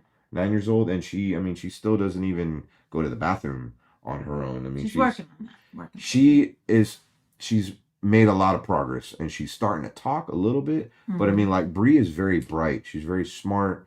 She sometimes says the funniest things. She does the funniest things, and very quirky. She loves me so much, and that's why I'm like, that's my daughter. Like, I mean, she chose me, and like, I can't, like, she's really never had a father in her life ever. And I mean, she doesn't know me as that. She calls me Marco. That's my government name. And she's just like, you know, Marco. And her favorite thing to say to me, because I introduced her to eating sushi, and she's like, Marco, sushi noodles? Sushi, like, that's. No. How did she say it? Say it how she says it. Marco, I want to eat sushi and a noodle. So, like, she says that to me literally all day long. Multiple times. How many times? Oh my God, I can't even count. We should count. Margo. I want to eat. It's like her thing. And I'll be like, wait, let me guess. I want to eat sushi noodles. And she'd be like, what? So if you guys have ever seen the movie Rain Man, I have to bring this up because Brie is very Rain Man. Love that movie. Like, so she, you know how he used to go like 5 o'clock Wapner. If you haven't seen it, it's a great movie. Not Tom Hanks, Tom Cruise and Dustin Hoffman plays his autistic brother. It was actually the character in that movie was based on Thanks so much. Was actually on based on a real person. But anyway, She's very that way, like 5 o'clock Wapner, 5 o'clock Wapner, or Mhm. she, she repeats things. She repeats things. It's called echolalia. She repeats things Yeah. a lot. That we say and stuff like that. So she does do that, and that is her thing She with him. has That's a a connection with him though, because yeah. he I introduced. want to She eat sushi doesn't say I noodles. want to eat sushi and noodles to anybody but him. That's it. But to answer your question, Eddie and Jen's vlogs, I do have. I mean, Bree is a part. She's a part of my family now. She's in the house. We're here a lot, and my new video that's coming up, she's in the video a lot, and she even grabbed my camera and started vlogging, and she started singing "Happy Birthday," and it was the. I mean, you can't really understand what she's saying sometimes, but she knows what she's saying, Yeah. and it's hilarious. Yeah. And I mean, I'm not posting videos of her or snippets of her to confuse people or to exploit her in any way. Like, she's my daughter. I love her and I want to see her happy. And everything that you see is just candid fun of our experiences together. And I love vlogging. The reason I started vlogging, this wasn't a question, but maybe somebody just curious. How did you start this channel in the first place? So I had a friend, really good friend of mine. He's coming to my wedding too, Boomer. And he was vlogging. This was back in 2015, 2014, or maybe it was before that. He was vlogging. I'm doing my hands again. That's okay. I'm like messing with my hair because I have like a hair on my face. And I was like, he encouraged me. He was like, hey, why don't you start vlogging? And I was like, bro, that's stupid. Like, you're talking to a camera. And I started I tried it out. And I started vlogging like my day at the hair salon and working and just interactions with my kids.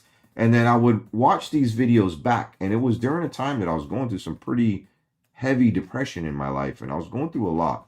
I was going through a lot of financial issues. And I took a lot of weight when it came to my being a family man, and it was heavy for some of you guys out there, you single moms out there that are doing everything on your own. Man, I am so proud of you, and I feel you. I just trust me, everything's gonna be okay. Be strong, stay strong, but pray for a lot of blessings in your life. But I was taking all this heaviness, and I was going through a lot, and I was watching these videos of myself throughout the day, and there were highlights of my kids, my work, and it honestly, I was like, my life really isn't as bad as I thought it was. And I started seeing it. I was creating memories, and I was posting these memories, and my kids to this day thank me that I have these wonderful videos of them doing all these fun things as kids that they can show their kids one day. And it was just like, I didn't do it for any kind of fame or anything. I did it for fun, and it worked out awesome. And people actually kind of like, I wasn't getting a lot of views on my videos, and I didn't care. I would just post these videos, and eventually people liked them and they wanted to watch more of them. But that's what, even till this day, I mean, I like making these memories, and Brie loves seeing herself on a video. She loves. Yeah, she loves when seeing we were herself. younger, like, actually, believe it or not, I started a YouTube channel for Abrielle when she was about 6 months old. I haven't posted on it in a very long time, but some of her early videos, where I used to do a video about her every year for her birthday. Sierra and I used to do it, but Maybe we'll bring that back. Maybe we'll do a vlog channel just for Brie. It's called My Amazing Brie. So if you look up on YouTube and put My Amazing BRIE, it's there. There again, we haven't posted in a long time, but you can see some of her early life there. Videos. Yeah, they're really cute. The very first one is extremely inspiring. And if I will say, being a parent to a child with special needs like Brie, really does a lot for you. It teaches you a lot of things. It teaches you not to sweat the small stuff, and she just has so much resilience. She doesn't give up. She's extremely intuitive to people's feelings and emotions. Oh, if you're having a bad day and you're going through something stressful, she can sense it, and she'll come up to me. Like, if I'm going through something, she'll come up to me and she'll give me a big hug, and she'll be like, "What's wrong?" And like, she's very empathetic. Very much. She knows when you're going through something. Yeah, she does. She's extremely intuitive. Yeah. So this question from Victoria, and thank you for your super chat, by the way. She said, Shelly. Oh, you just answered? No, go ahead. You can say it. Said, Shelly, any recommendation on books that teach us about foods that fight diseases or a holistic lifestyle? I feel the effects of fast food. Man, fast food. So I answered her in the chat, but Okay. what I said was yes, Victoria. So there are I've been having a lot of people ask me about this. So I'm actually going to do a video on my channel about that, because when I started my channel, that's what it was all about. I just about sharing God and inspiring things, and I was going to share my entire cancer journey on there. So I'm going to do a video about that soon. Yeah, And because I'm you got a all lot of books. and I'm writing, I have a lot of book recommendations, and I'm writing a cookbook right now myself. So I started it during my journey. I really worked on it a lot in 2024, and I'm hoping to have it finished by the end of the summer, and hopefully it'll be out, early fall. So I will also have my own, and it's an educational cookbook, and it's all about eating to live. And so it will have a lot of great stuff in there. It's all about healing with food. I like it. I'm legally blind. Just want to say, Shay, a big happy Disability Awareness Month to Shelly and her daughter. Thank you so much for that super chat. Kuri Sisa, Iha Kuri Sisa. I don't know if I said that right. Ernesto Placencia said, I love you guys. I hope everything goes well for you guys. May God bless you and Shelly. Thank you Thank so you. much, Ernesto. Very, very kind of you. And Angela, thank you for that super chat. Is it still daylight on the East Coast? No, it's It's this 1 is a o'clock green in the morning. this is a green screen This is behind a me. green screen.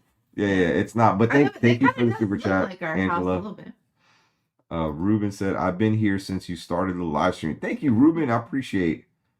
Thank you. And it says, not very good friend. Her daughter is 12 years old and is going through cancer at the moment. Oh, okay, she's saying I'm not doing very good. Can you imagine being difficult for an adult? Could you imagine oh man, imagine a 12-year-old going through that. So keep them in your prayers. And guys, not that I forgot, but I just didn't mention it because I'm praying for all y'all. But man, if y'all get a chance this evening before you go to bed, say a prayer for the people of Texas. There's so much loss of life, people that lost homes like from these devastating floods. And I mean, I can't imagine like that, so much water just out of nowhere. And I mean, some people are asking like, how does that much water just come out of nowhere and just start wiping things out? Well, if you can imagine, you have all these hills, and I think where this part of Texas got flooded is all these hills, and water's just coming down. It's already kind of wet because it's summer, and then you have these rivers that are pretty swole already, and then all this water just comes out of nowhere to these rivers. It's going to make it rise, and that's what happened. There's all kinds of crazy stuff going around. I mean, like happening in this world, and I think we need to pay more and more attention for those. I'm used to my comments not being seen. Hey, it is hard to see everyone's comments. I'm gonna look at them after all of this is over. But thank you so much for your comments. Yeah. Just keep Country Yankee. Oh, I like that. I'm a Yankee too. The Christian camp lost so many little girls. I heard about that, man. That's horrible. See, I don't watch the news, so I don't even know what's going on. That's terrible. And big shout out to Anna. She's a mod of mine too. Super awesome woman of God, by the way. And you know what? This girl right here was preaching to me a couple years ago. Like, just being so encouraging, like, and she wasn't judgmental or anything like that. I mean, I think that sometimes people get a little, what's the word? They get scared because there's like some Christians out there that are a little overly judgmental, and they kind of push people away from like, hey, like a really serious calling that you may have, or a serious gift that God gave you. And maybe you're just scared because you're like, I gotta be perfect. No, it ain't about being perfect. Okay, I mean, it's about seeking perfection, wanting to be like Jesus, but you'll never get there. The Bible does say, be ye perfect as I am perfect. But you know what that means? If you look up the real meaning to perfection. So the word perfection in the Bible comes from the Greek word artios. And if you look up that word, it doesn't mean perfection in the form of without error. It means to be spiritually filled. It means to be like full. Like think about putting a glove on and like just being full. That's what it means. So I mean, perfection isn't in the form of like just not having error. It means to be like just full. The hammer. You know what I'm saying? So hey, big shout out to Anna. So thank you so much. How's your emergency stash going? It all expired. I gotta get a new emergency stash. My dad went shopping at my house the other day. He was like, I'm gonna take this, I'm gonna take that. Half of it's expired. I gave some to the pigs. Yeah, the we've good dumped out stuff, a bunch of obviously, stuff. but we Yeah. dumped out. I remember your video when you bought the generator before those drones.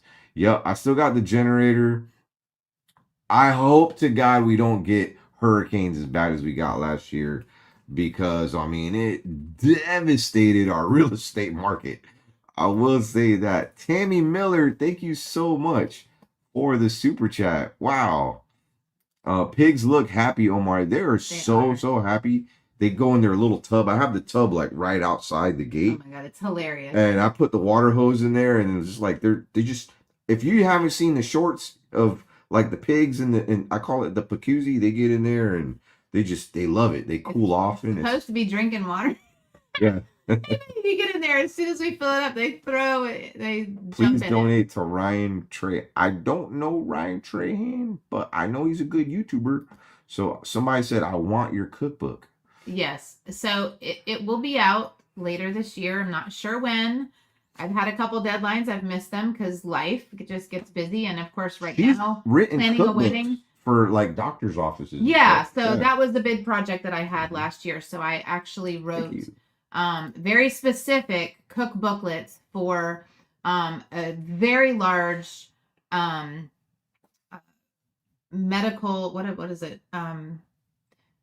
It was for like diabetes and I'm stuff. trying to think of federally qualified healthcare center. So there's a big healthcare system up in South Carolina called Regenesis that I actually was hired to write booklets for very specific things: diabetes, diabetics 1 and 2, as well as people that had heart problems, and then people who just wanted to overall get healthier and live longer. So that is something that was a big project of mine that I'm very, very proud of, that I actually am getting into the healthcare systems. So that was amazing. So somebody had asked, have you ever watched Dr. Living Good? That sounds familiar, but I'm not sure. I'll have to Yay, look it up. big shout out to Amber. Yay, just Amber. sent an intro. I'm using Amber's intro on the next Oh My Gosh vlog. Thank you. I will say that there's to that whole Dr. Living Good. It sounds familiar, but I will say that you have to be really careful, guys. There's a lot of people out there throwing around misinformation about nutrition, and this is something I'm extremely passionate about. So you have to be really careful, because sometimes they have their own agenda. They are giving false information, especially doctors. Yeah, and because of so you have to be really careful. I will say that everything that I do is based on research that has been peer-reviewed, empirical research. And when I wrote these booklets for the healthcare system up in South Carolina, I actually cited every single source that I used for the research that wrote those cookbooks. So I am very thorough when it comes to that, but you have to be careful. So I'll check out that Dr. Living Good and see what I think. So Lynn Harris Grayland said, hi, Omar and Shelly. Love you both. My family lost everything August 1st, 1971 in Baltimore. I almost died. I do pray for everyone who was affected by it. Okay, so I think that they were involved in a disaster. And what disaster was that, Lynn? I'd like to know. And thank you for your super chat. Very, very generous of you. Thank you so much. Really sorry that happened. I'm glad that you didn't die. I'm glad you're here to share your story. That's so cool. So I said, when are you going to do videos with Mozart? When are you going to do videos with Mozart? When are you going to do videos with Mozart? When are you going to do videos with Mozart? When are you going to do videos with Mozart? Wow. What's your question? What? I don't understand. So Mo lives in Canada. I live in Florida. He'll be at our wedding. He's going to be in that video. He'll be at the wedding. I was thinking about going with Shelly and maybe visiting Mo in Canada one of these days. Just had a new baby. Mo does a lot of traveling and stuff, and I mean, my travels consist of maybe going to Vegas, maybe because I'm concentrating on that channel a little bit more. I'm kind of getting away from the whole paranormal thing. I'm uploading just about every day, but they're videos that are maybe like people have seen them like once or twice. People have probably never seen them because I have so many videos. I upload new videos there too. I just uploaded a video, I think, maybe a week and a half. I used to upload once a week on that channel. just once a week. And those videos that were once a week would take me sometimes weeks for just doing one, and they were expensive, very expensive to do. So if you're just joining the chat, maybe you don't know what I'm talking about. I kind of touched on this a little bit earlier in this video, but I love my friends and I love making videos with them. As far as like, maybe going to some creepy places, I'm still open to that. I'm gonna be doing that. I'm not gonna be busting out no spirit boxes anymore, playing with Ouija boards or things like that. That's just not my thing. God's kind of calling me for some other things. And somebody asked about a podcast because we were thinking about jumping into it. I might jump into doing podcasts. I'm going to be sharing miracles. I want to start encouraging people. I want to start bringing people to God. You know what I mean? I'm not trying to like just do entertainment and have videos that have no value and no meaning, and maybe just might like just, I mean, they're like watching movies, you know what I mean? I'm okay with entertaining people, but what if I can reach people and have like a life change or a spiritual change, something that can better their lives? That's what I want to do. I want to use my talent, you know what I mean, to bring people closer to God. More purpose. Exactly.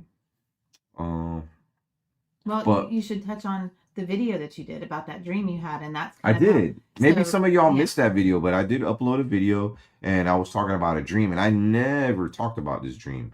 I had this dream when I was almost actually around the time I met Shelly. You know what I mean? And some of y'all really love that video. Big shout out to Kyle again here commenting, and praise the Lord. That's right, as our fam and friends. And absolutely. But it was a lot for me to share this experience. It was a lot. And I mean, I went boldly into my faith. And I mean, I didn't really care if it offended anybody. I was looking out for the couple people. It sucks that people get so offended, but I mean, they don't get offended when they hear something that's nonsense and pure garbage in their ear, when there's like good messages when it comes to, the gospel. I mean, like, there's just, everybody gets scared of Christianity. You know what I mean?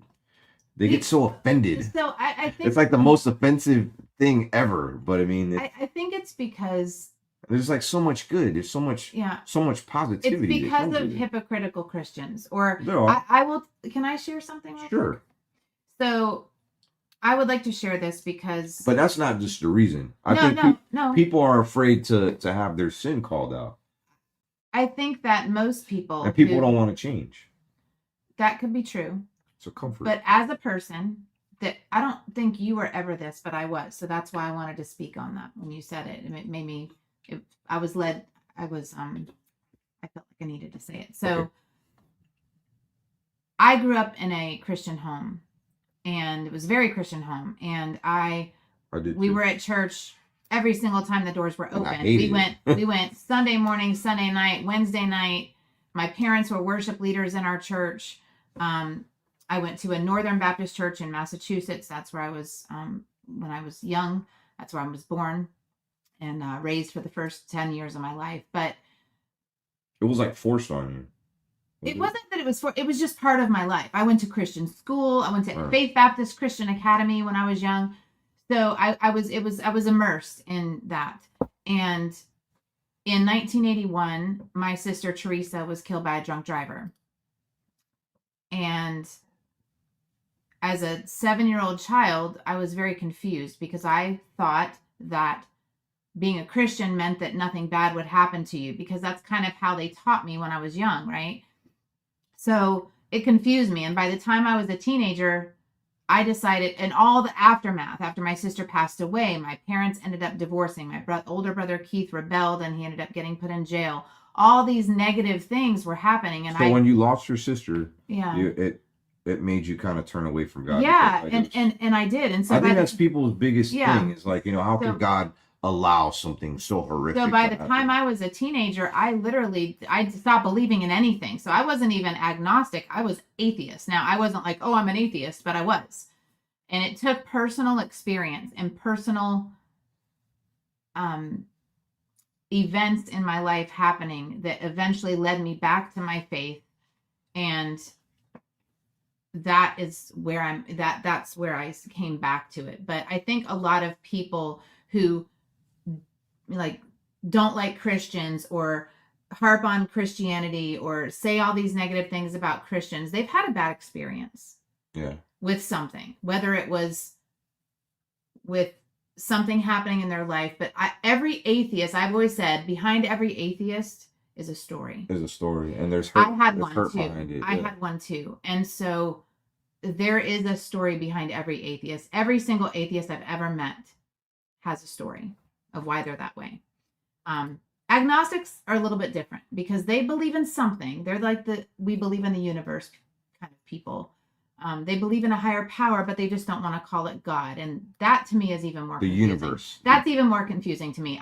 Universe. It's either black or white. I'm a black-white person. There's no gray, and agnostic is more gray. Right. Very interesting conversations though to talk to people about that. Thank you so much. I love Montana, by the way.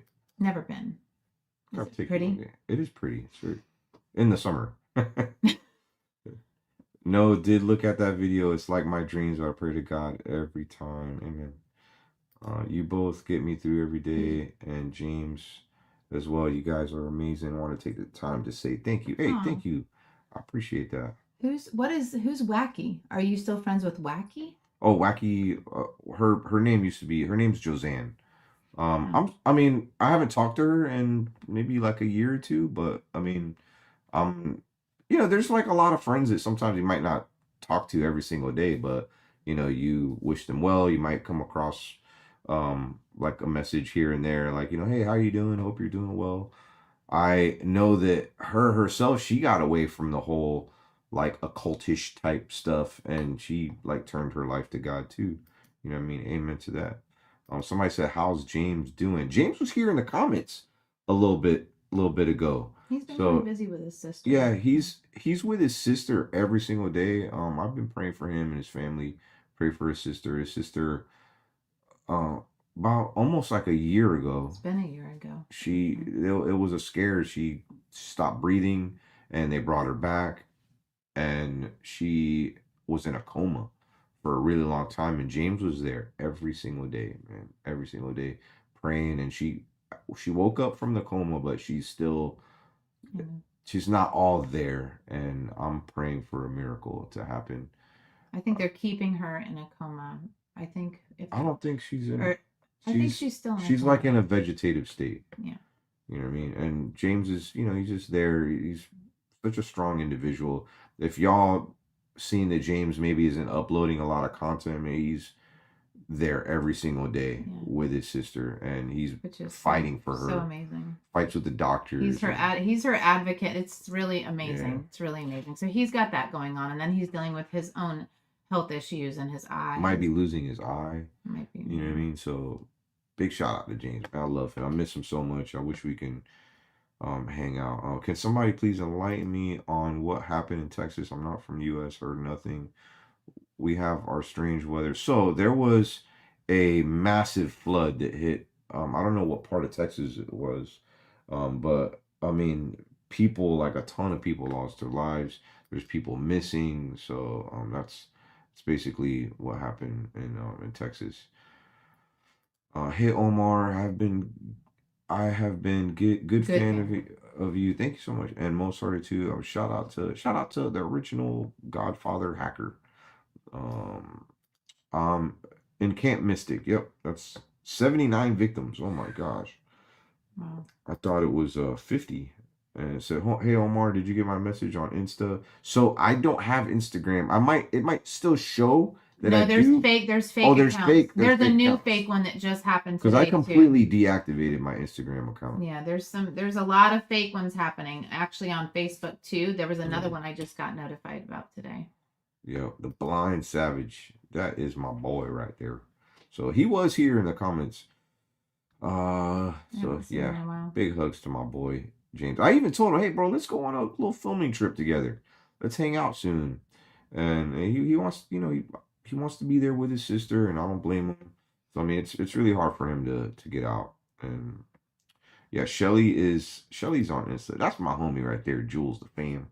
Always here to mod and doing a great job. Big shout out to all my mods here. I am Catholic, but I have respect for the other religions and beliefs. My son moved with his dad in Albuquerque, New Mexico. It's been a month and I miss him so much. But he moved there to better his life. Hey, big shout out to you. And I know what that pain feels like, not being around your kids, and when they go and move out of the house. It's such a sad situation. Uh, but I got Bree. I got Bree. I got Zane. You know, at least for a couple years. What about the haunted? How is he? I'm not sure what that refers to. So 46 feet in 5 hours. That's how fast that. Wow. Yeah. That's terrible. And Rena, she lost a daughter. So yeah, I saw. Yeah, I chatted a little bit with her in the comments. amazing person. Has such a big heart. Catherine Talbot. That's funny. Yeah, that's They Zane, spell it different. That's Zane's last name. Let me see With if two I can- T's. He's Talbott. My kids. Let me see if I can pull it because I want to pull it up on the screen. Thank you so much for your super chat, by the way.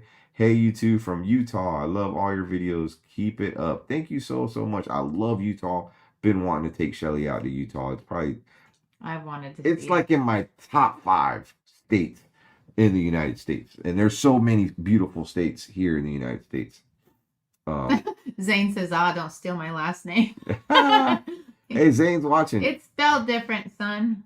So Larissa said, no more hunting expeditions. For now, no, I'm not gonna. I mean, I'm gonna maybe I will, but I feel like there's a shift, and I have to get ready for what God has planned for me, and you know that's kind of what I'm doing. If it's to better God's kingdom, maybe I'll be doing that, but trying to concentrate on my farm and you know, even the whole like, you know, Max Bet Omar thing, that was kind of an experiment that I wanted to try out, and it's been fun, but I think I might just be sticking to posting on this channel and maybe posting on the bigger channel, but doing some different stuff in the future. So I don't like the Bible thumpers. So what is that? Like, so Justin, what is a Bible thumper? Because I mean, I know what that is to me, and I would have to agree, but what is that to you? I would love you to see your comment. Yeah. A Bible thumper to me is a person who just like the condemnation kind of people that you're going to hell, you're going to hell, like them Southern Baptist like kinda. hardcore, like everybody's a sinner. I'm never gonna push self-righteous. Never gonna that's push that's stuff what a on Bible people. thumper is to me. And you know what? That's religious people. So that's not what God calls us to be. He calls us to be disciples, to have a relationship with Him and to lead people to Him. That's not going to lead anybody to Him, right? Because that's just shoving it down your throat, being critical, being judgmental, being hypocritical, acting like they're holier than thou. So that's what a Bible thumper is to me. So I agree with you. That's not me. I'm always growing. I'm always trying to be a better person. That's right, Tammy Turner. Real Christians don't condemn. God doesn't condemn. He forgives over and over and over and over and over again. Didn't Jesus say that too? Like, you know, I didn't condemnation. Did not come to condemn. There is no condemnation for those who are in me. In Christ. In Christ. Yeah. No condemnation for those who are in Christ Jesus. Been a subscriber since 2011. Oh, I just lost it. Oh crap. Sorry. 2011. Yeah, I saw that one. Hey, thank you. I love that you read the Bible, sharing the channel. And you know what? There comes so much growth spiritually. I mean, even if you don't, there's a lot of great that comes from the Bible. Bible. Basic instructions before leaving Earth. Bible. But check it out. I've never heard that. Yeah.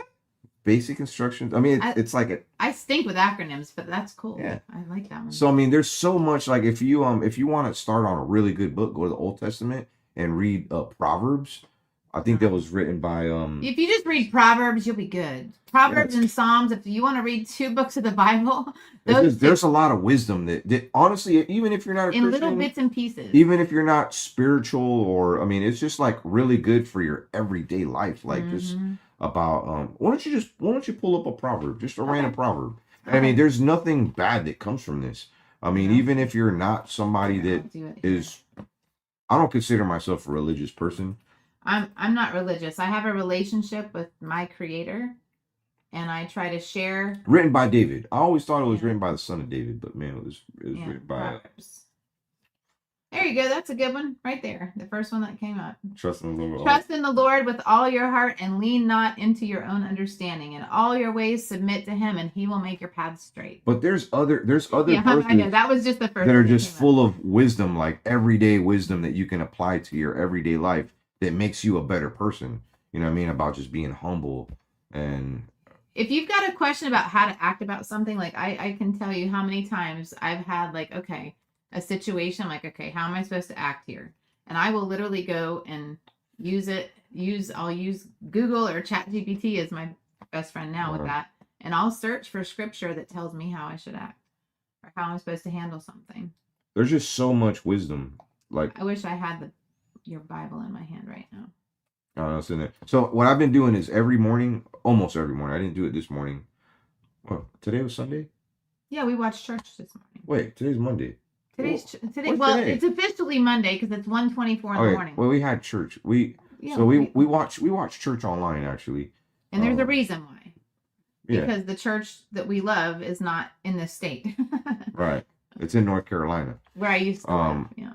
So in the mornings, I'll open up my Bible, cup of coffee, and I'll read Proverbs, I'll read Psalms, and I mean, there just comes this peace throughout my day when I start my day that way. And I encourage you, do like a month doing that, and tell me if your life isn't different after that month of just reading just for a couple minutes. It could be like 5 minutes, and I lost like 5 people that were in the stream right now when I mentioned that. But I don't care. Try it. Tell me. Maybe they're going to bed. So, Omar, can you please explain your video title? I think I missed it. Definitely rewind. Once this video is over, rewind it and watch it over. It was about just things that I haven't addressed. For example, like, having reruns on my bigger channel. And I kind of touched on that today and why I decided to, try different things. And what's that? Where I came from. Where she came from, of course, and just a lot of personal things that I really shouldn't have to explain. But I've invited y'all into my life, and I feel like maybe sometimes I do have to kind of share with you some details here and there, without getting into crazy details. Did you see my super chat? I am so sorry if I missed it. But thank you if you did, Dylan. Thank you so much. I will go back up and try to find it. It's hard to see it on my end. But thank you, Dylan. I really, really appreciate that. And I missed this one right here. I love that you read the Bible. Sharon on the channel. Thank you so much. 21 baking. And, hey, y'all haven't read the Bible. Please, just try it. Isn't it the most published book in the... I think it is the most popular. Yeah. Ask ChatGPT what the most popular book in the world is. My phone is dead, so I can't look up. So how about a daily post? Elevation Church, Rock and Rob. That's what we watch. Yeah, I used to go there. I used to go to that church every Sunday. I lived in Charlotte. It's amazing. Love Pastor Furtick and all his guest speakers. Anyway, sorry, I saw that. So how about a daily post, a few words of prayer start out the day? And I would so be there. Aww. Also, what is the church you guys watch? It's called Elevation Church. Stephen Pastor Furtick, Furtick is his name, but he also has a lot of. He's on a summer sabbatical right now. He has a lot of guest speakers, but they're also amazing. All of them are amazing. I have to read this comment because it is amazing. Breathe Blue In said, I read the Bible in prison, Omar. Gave a lot of wisdom, even being in the most lowest frequency. So isn't it crazy? Because I've seen some people that they get incarcerated and they get close to God. And it's like they find this freedom when their freedom got taken away from them. It's like they find this spiritual freedom. And you'll see people get real close to God. A lot of people get prison. Close to God in prison. Yeah. I would love to go and pray for people in prison. Do you know, I don't know if you know this. So the book that I wrote that is published, my memoir, there was a person in jail that somebody that read my book wanted their friend in jail to get a copy of my book. But the only way that you could get a copy of the book, but he wanted me to sign it. So I actually said, well, the only way I can get a signed copy is if I send it myself, but Right. they couldn't get something from an individual. I contacted the warden of the jail, told him about this person that's in prison. Their friend wanted me to send them a copy of a signed copy of my book. And the warden said, well, I can't do that because it has to come from like Amazon directly. I said, well, I my book's on Amazon, but I can't do that. Right. He said, however, if I said, what if I send you an entire box of books? Box. I'll send you a whole box. And I said, and he goes, and if one of those happens to be signed, I could possibly give it to someone. So I sent that prison an entire box of books for free, Right. just so that one person could get that book. Isn't that crazy? I wonder how many of those books actually. So that person That's awesome. came back and told me that the person that she sent it to said that those books could not be. They were everywhere. Everybody was reading that book. You're Yeah. a little celebrity in prison. No, though. oh my God, no. I'm not a celebrity at all. But I'm just saying it was a really cool thing to be able to experience that. So hey, I want to read this comment. It was a question. It said, Omar, what do you think about the book of Revelation, telling how the Lord will destroy the earth through wind, water, and fire? And so here's the thing. With the book of Revelation, it's very symbolic. And there's a lot of Christian denominations that believe in the book of Revelation as different things. Like there's some people that believe that there's like this 1,000-year reign, and that could be like a symbol, honestly, of something that already happened in the past. And then there's people that, me personally, I believe that when Jesus comes, there's not going to be no tribulation or anything. He's literally, it's in the Bible. He's going to destroy the earth. The earth is going to be, this is going to be hell. Another word, not hell, but this is going to be the lake of fire. He's literally going to destroy this, and this is going to be the lake of fire. And I mean, that's what I believe in. But it honestly, it doesn't matter what other Christians believe. The way I look at it is like, whatever God's plan is, I want to be ready. That's the thing. If he destroys this earth, this is a rough draft. He made this to it was a test. It was a test to see, and this life is over in a snap of a finger. I really don't care. Like, I'm not trying to, what does the Bible say? Don't lay yourself up treasures on earth where rust and moth destroy, but lay yourself treasures in heaven where moth and rust don't destroy. You know what I mean? I'm trying to lay treasures in heaven. I'm trying to build my treasures in heaven because that is my future home. That is where I'm going to be spending eternity. This life is going to be done in like a millisecond compared to what is on the other side. So of course, if he wants to destroy, I mean, it's beautiful. Sorry. This is a beautiful place, but imagine what God can do if he built this place in 6 days. Imagine what he could do with what he's been building still to this day. Okay, just imagine. I mean, I had a dream. I had a little tiny dream that God put in my mind in a dream, and it was like I didn't want to leave this place. I didn't want to leave this place, and there was no way. There was no way that dream, because till this day, I still think of that dream. I'm like, how did I think of that? That it was, I didn't watch a movie that, and I mean, I wasn't even going to church during that time. It was almost like God was planning, like he was planning that out for me, you know, and I got to share that dream like 30 something years later after it happened. So, but yeah, when it comes to the book of Revelation and how God will destroy the earth, and if he does, I like, hey, that's his plans. You know what I mean? And you know, if that's what he wants to do, that's what he wants to do. I just want to be, I want to be saved. I want to be somewhere else when that happens. I don't want to be here when that happens. So, do you believe gambling is a sin in God's eyes? Oh, I'm glad somebody brought that up. Yeah, that's Please a talk really about good that. question. So, I believe that addictions are sins, and I started the whole gambling channel, MaxBet Omar. I started that primarily to connect with my mom because she loved playing slot machines, and I hated that my mom was addicted. She had a very bad addiction problem to gambling, and people go, "Oh, you're addicted." I promise He's you, not. I can promise you he's I'm not not. addicted. I would not be marrying him if he was addicted I'm to not gambling. addicted. I I'm can not. promise you. I have a set fund of money that I use from YouTube earnings. It's all discussed. It's all budgeted. They go. It's like, all budgeted, everything. and it's just And if he wins, it's mainly honestly. Well, I mean, if it it wins, goes it goes back right into the back into channel. it. But I mean, I do believe that gambling can be bad. It's a trap. Mhm. I hate casinos. I go there sometimes, and I like to show people. Honestly, I like to show them what my mom became a slave to. And I mean, that's honestly, that's probably one of the reasons why I started. It is the reason I started. And I mean, if you watch my Max Bet Omar channel, it consists of us losing over and over and over again. You might get a little hiccup win. He actually wanted to show that on his channel. He wanted to keep people from going to the Yeah, I don't want people casinos going to the and being casinos. like, unfortunately, his mother, God bless her soul, She was very was addicted. doing like Yeah. she had a problem, and he wanted to show people the real side of it so that they would maybe not go. And he's actually had people in his comments say, thank you for showing us the real reality of this, because this makes me not want to ever do this.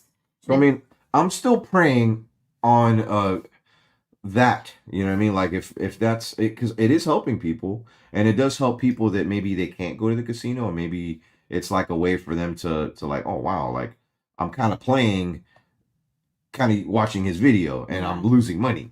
You know what I mean? So hey, it takes a real great deal of discipline, first of all, to admit that you're addicted to anything. And I do feel that any addiction can be a sin, whether it's honestly putting anything before God is a sin. You know what I mean? And that's what, when you make something your Lord. There was this, I shared this in my video. It was a preacher that died, and he went side by side to the Lord, and God denied him. And it was a preacher that preached the gospel. God literally was like, I don't know you. Your works were done all in vain. And he was like, why? He was like, oh, because you were serving yourself. You weren't serving me. So he was a preacher that in his mind was doing it for his own like ego, not for truly for God's word. Yeah.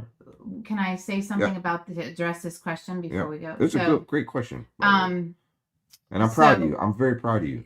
I'm going to say, Marty, first of all, addiction will have you forever. So congratulations on being in recovery. That's awesome. That's a big step, and it's really difficult. The Bible actually, when it talks, people always say, oh, the Bible is against gambling. It doesn't say anything about gambling. Here's what the Bible does say. It talks about the love of money. It talks about greed and covetousness. And it talks about poor stewardship. And it talks about exploiting others. What's covetousness? So it's coveting. So wanting the money. Like, this is the most giving man I've ever known in my life. Like, he gives to others. So if he has, he gives.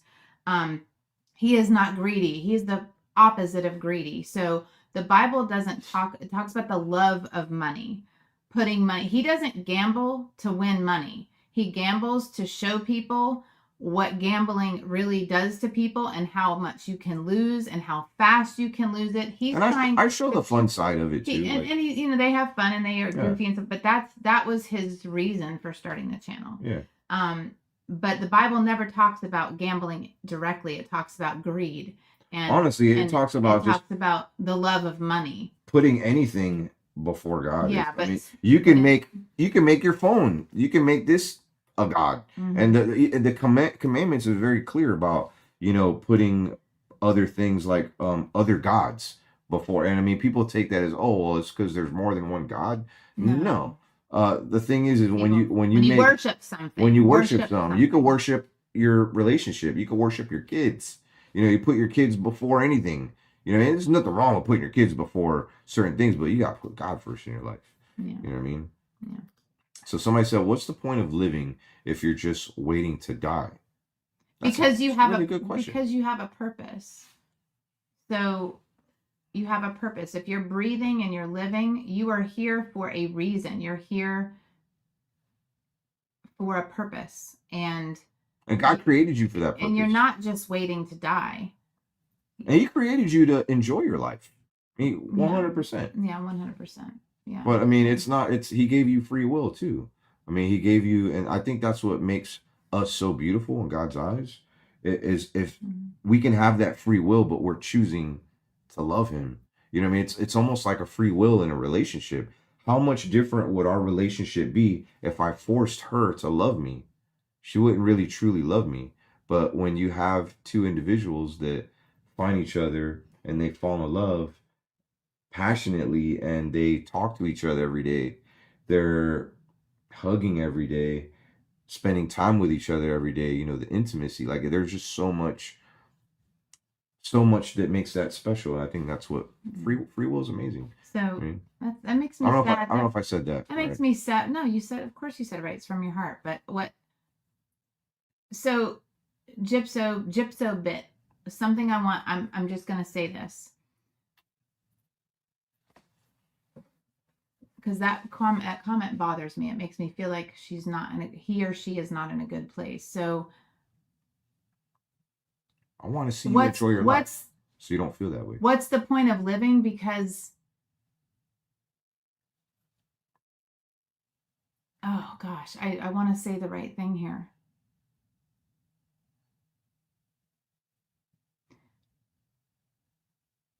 You have a reason for being here. And we all do. Oh, I feel like I need to say something here, and I can't get. I need to just think about it. It'll come to me, so I'll come back to that. It's a live stream. If you guys want to kind of piggyback off this very interesting comment about what's the point of living if you're just waiting to die, like I'm not waiting to die. Don't wait to die. Don't wait to die. You need to start living. Start living. Yeah. And live. That's really good advice. And I will tell you something. Live not for yourself. So maybe you're in a dark place right now, and maybe you don't feel very good about yourself. That's kind of what I'm feeling right now. So if that's where you are, I encourage you to. I like this comment. Do something for other. To live is to die, and to die is gain. Yeah. And death is a part of life. It's a part of life. I mean, we're destined to one day die, but I mean, we're supposed to live for other people. We're not supposed to live for ourselves. We're supposed to live to do things for other people and to be stewards and to number one though. Be servants. Be servants, yeah. To showcase our talents that God gives us. You know what I mean? So I mean, at the end of the day, if I die and God comes to me, he's like, hey, what'd you do with my talent that I gave you? You know what I mean? And if he tells me, hey, what's the thing that I will tell you? What's the verse about like being a good servant? Like he'll say, like you've been a good faithful servant. Oh, it's good and faithful. I'm so tired right now. I know. But you said we're gonna be ending be a good and faithful servant. So it's basically like that's what that would be a very purposeful death. Yeah. You know what I mean? To be born. And that's why they call it being born again. Well, there's stories in the Bible about that. Remember when, they were given coins and one of them, they did different things with them, and one of them buried them and like kept it all to himself. And right, it was like a treasure. Yeah. And so that was a very eye-opening story about that kind of thing. So was. Yeah. Sorry. Anyways, there are people say we're in the last days, and why? So well, there's a lot of prophecies that have been fulfilled, like, according to like last days. And there's a lot of things that are just kind of eye-opening. I mean, our world is getting progressively worse. And I mean, we have nuclear war, for example. I mean, the last World War ended with the very first nuclear bomb, which was the atom bomb, the Hiroshima. And that was just like a little small pet of what exists today. Yeah. So what? Nothing. I'm just listening. If like a world war breaks out in a nuclear war, I mean, we're all toast.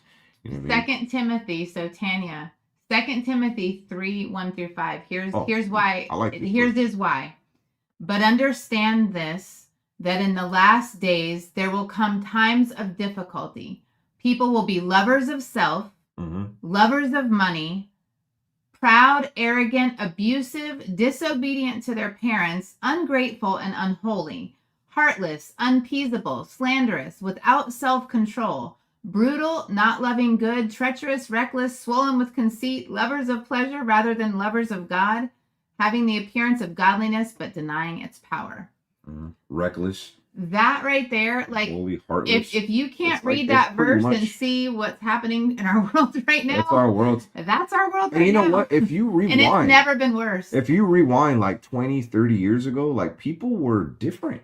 They were. People were so different, and you had even schools that would say prayers and stuff like that, and like people just it's so that one Ego. verse answers Ego. that question. You know what ego stands for?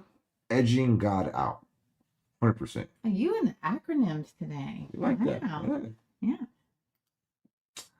I probably won't remember that, but I'll try. Sometimes I can't remember some stuff. It's hard sometimes when you try to remember stuff. Hey, I got Write it down, Kyle. Yes, write it down.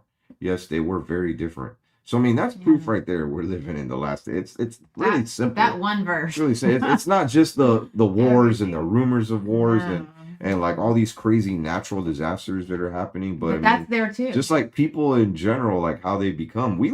I live in a beautiful farm, and like my neighbors, like I remember 20 years ago, we lived in little simple subdivisions in Brandon, Florida, and everybody waved at each other. People are so mean nowadays. Like I live in the South. We wave at our neighbor Like every day. We invented Southern hospitality. And they don't wave. And I mean, just like people are just so different. And you know what?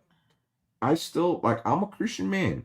I'm not gonna roll my window down and be like, yo, how come you're not waving at me when I wave at you and you disrespecting me? Keep waving. Like I just keep waving with a smile on my face. Smile. And I'm just gonna keep doing that because you know what? Maybe that dude has a story.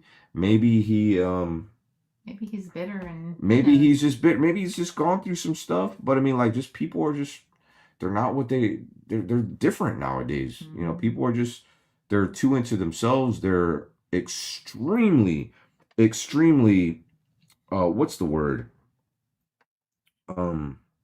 What's the word I always use? Hmm? You use a lot of words. No, but this is a particular word that I use a lot that You gotta help me like out. self-deserving. What is that word? Wait a minute. Hush. Hang on. Entitled.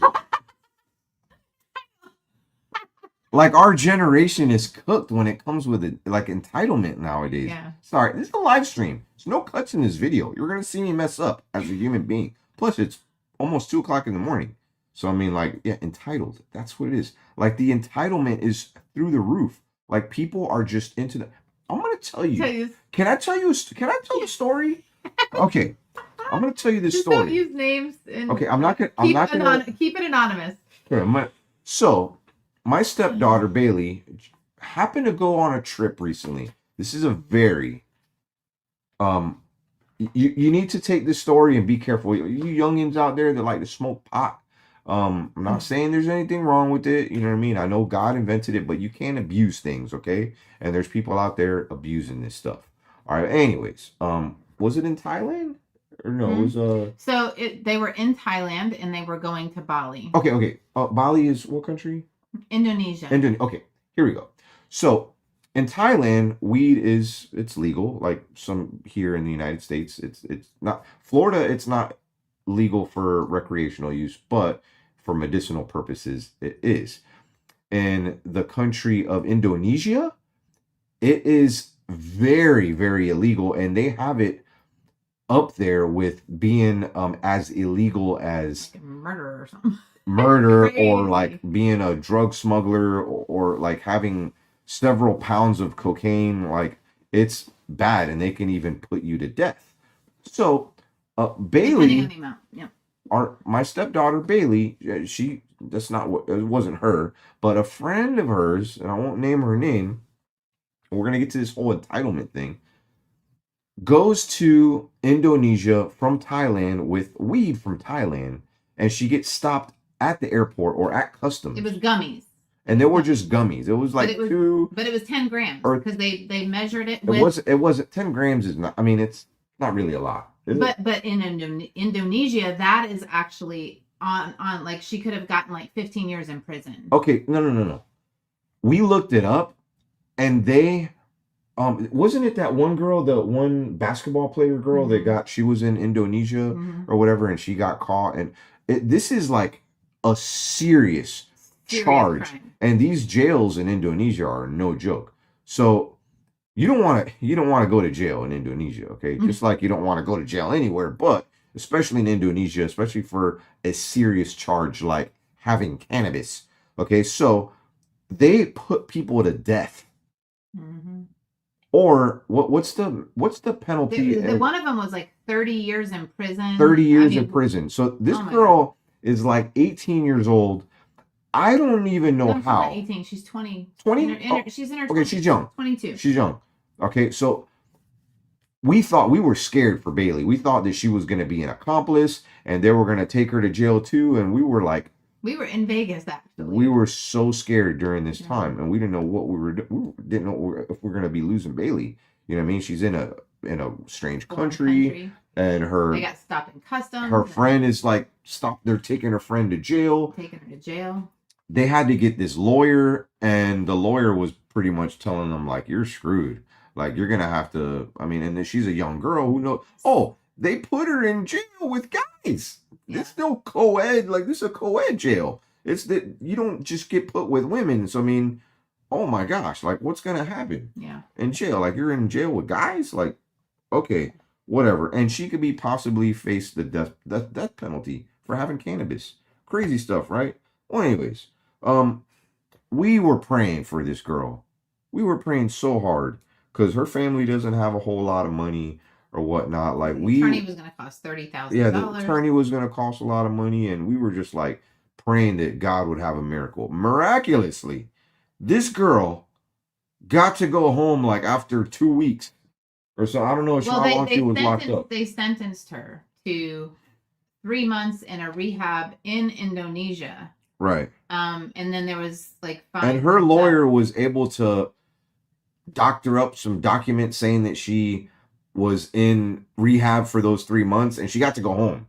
Like yeah. they did some crazy the way stuff. that she got back home wasn't even legal. But anyway, that's beside the point. So check this out. Bailey was telling me the other day, she was like, I don't talk to that friend anymore. And you'll never believe why I don't talk to that friend anymore. And it's because of her mainly, but she was upset that Bailey didn't reach out to me because I obviously have a ton of money sitting in the bank. Sure I do, okay? I can't even afford to go make videos sometimes. She was mad that Bailey didn't ask me to bail her out of jail or to send money to them. Like, listen, I love Bailey, but I don't even think I would have sent money for her. I mean, if you did something dumb like bringing weed from another country to a country that bans weed, and I mean, like, what are you doing? Like, you need to learn from your mistakes. Mm-hmm. I mean, as harsh as that sounds, I mean, but like the entitlement of some kids nowadays. Like, did you even thank God that he got you out of a country that could have put you to death? But now you want to be upset with the person because they didn't ask the money man to get you some money for a lawyer or whatnot. Like I still, even if she did ask me, I would have said, no, sorry. Like, I mean, I got my money is I got bills to pay. I got animals to take care of. I still have kids that I'm paying college for. Like, my money's tight. I'm not going to, like, am I going to go ask her mom for money for my kid that did something dumb? No, I'm going to pray. And guess what? My prayer reached that heavenly place because guess what? This girl is back in the United States enjoying her freedom that she completely could have like ruined. She literally could have ruined her life. Mm-hmm. So I mean, what I was trying to say, I was trying to talk about like the entitlement of some kids nowadays, and it's sick. It's sick how entitled people are nowadays. So, anyways, okay, I see. I was just wondering about that. Thank you. Be careful. Get the kid home, then deal with it. Home first. People get bricks put in their bags all the time, and then the kids have no idea. Get the kid home, then talk, bro. Don't assume. She got home.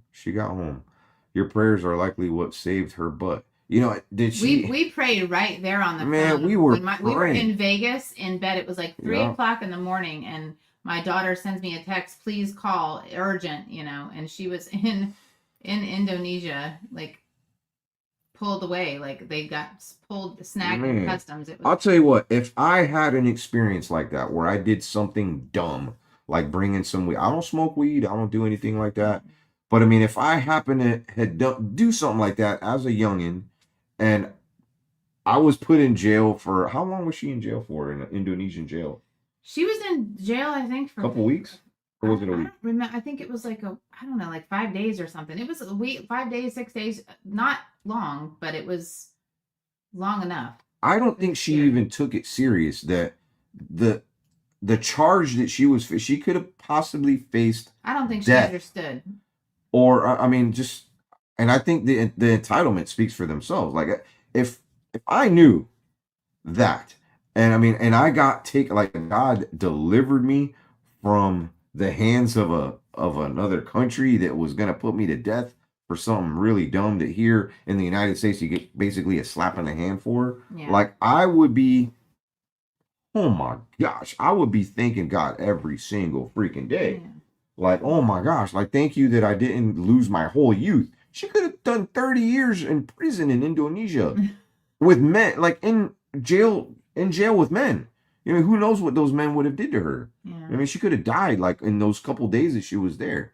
So, guys, stay humble, okay? I mean, there's things out there that I don't think we even give God credit for, like being delivered from another country that could have put you to death for what you did, and then now you want to feel entitled because like your best friend didn't reach out to somebody that had money.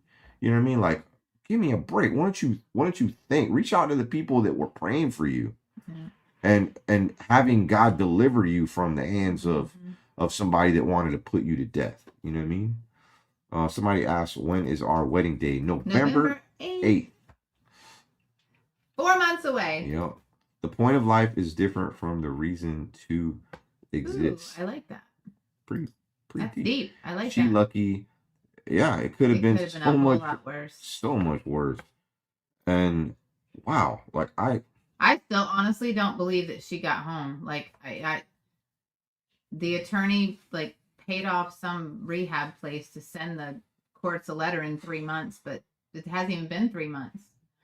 yeah. So, I don't know. I just hope they do their. If you go to Indonesia, don't take drugs with you, okay? And don't take even weed, okay? Weed. Nothing, I mean, nothing. No, it's very. people think, oh, I'm just gonna take a joint or whatever. Psh, they will put you to death, or it's gonna cost you You're in gonna lawyer be fees. You're gonna be in. You know what I mean? So I think they man, had to pay like $30,000. it's the end. Like we're in the end. We're in the end days. Like it really is. Like people are extremely greedy. People are just like that verse says, lovers of themselves, jealous of everybody, like Lovers of money. People are that's never happy with things. Like be happy that like you have a roof over your head. Be happy that you're being fed every day. So, what'd somebody say? That Indonesia is a Muslim country.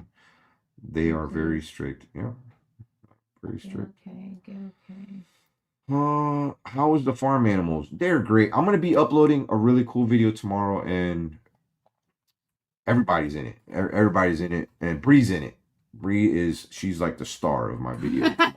It's a pretty funny one. And I even show off our Oh My Gosh rental that's going to be available, and beautiful place on the water. And if y'all are interested, let me know. If you're thinking about coming to Florida anytime soon, you want to come for the weekend, or you want to come for a week, I'm giving a discount. Like if you want to stay for the week, it includes like kayaking, doing fun stuff like going on the water, seeing manatees, going to Wiki Wachi, which isn't far away from the property, and even hanging out here at the Safe Haven Ranch.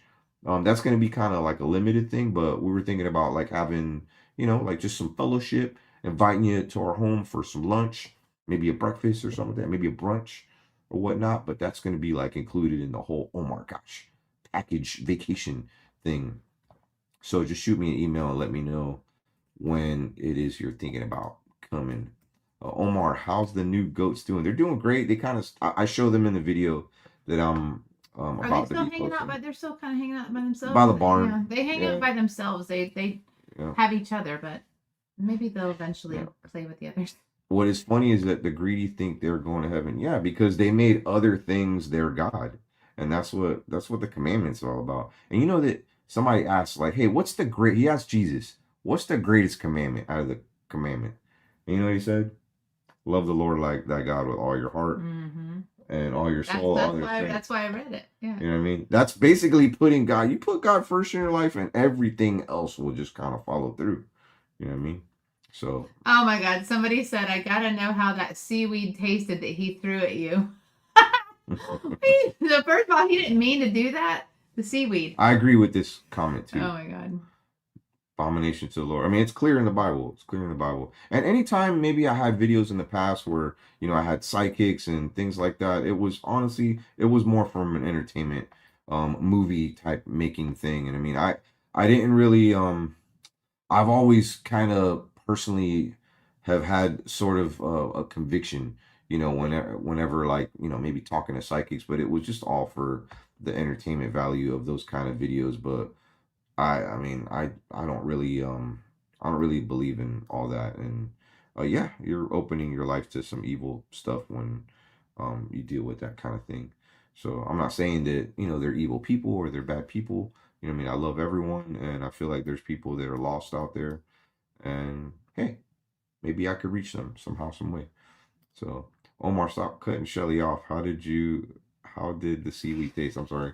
I'm sorry to cut you off. ADHD. I was just reading. I'm trying to read some of the comments here. That's My okay. bad. That's what I was reading too, is the seaweed comment. So I honestly, it didn't have a taste. I just was so shocked that it hit me. It tasted like dirt. It didn't. I didn't really taste it. It just, it didn't taste. But that was funny. It was a funny moment. Lily said, "We want to be thin like you." Who? This comment here. Thin Lily. like who? I don't know. You? I'm not thin. I'm not thin. I have a little bit of a. You're gonna. Oh, then you just put. I got some work to do. Yeah, I've been going to the gym and I'm trying to eat good. I'm vegetarian. But Shelly's thin and she looks fantastic. She eats a very clean diet. Eats a lot of raw veggies, things like that.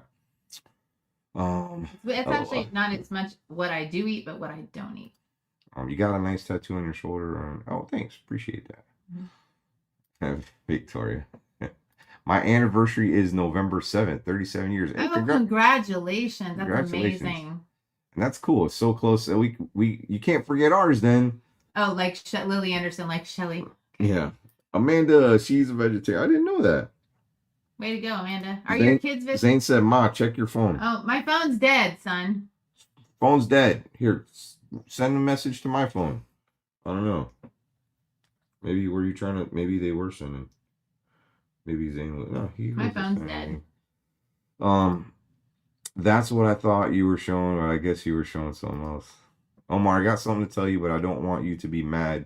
You have a beautiful wife. Hey, thank you so much.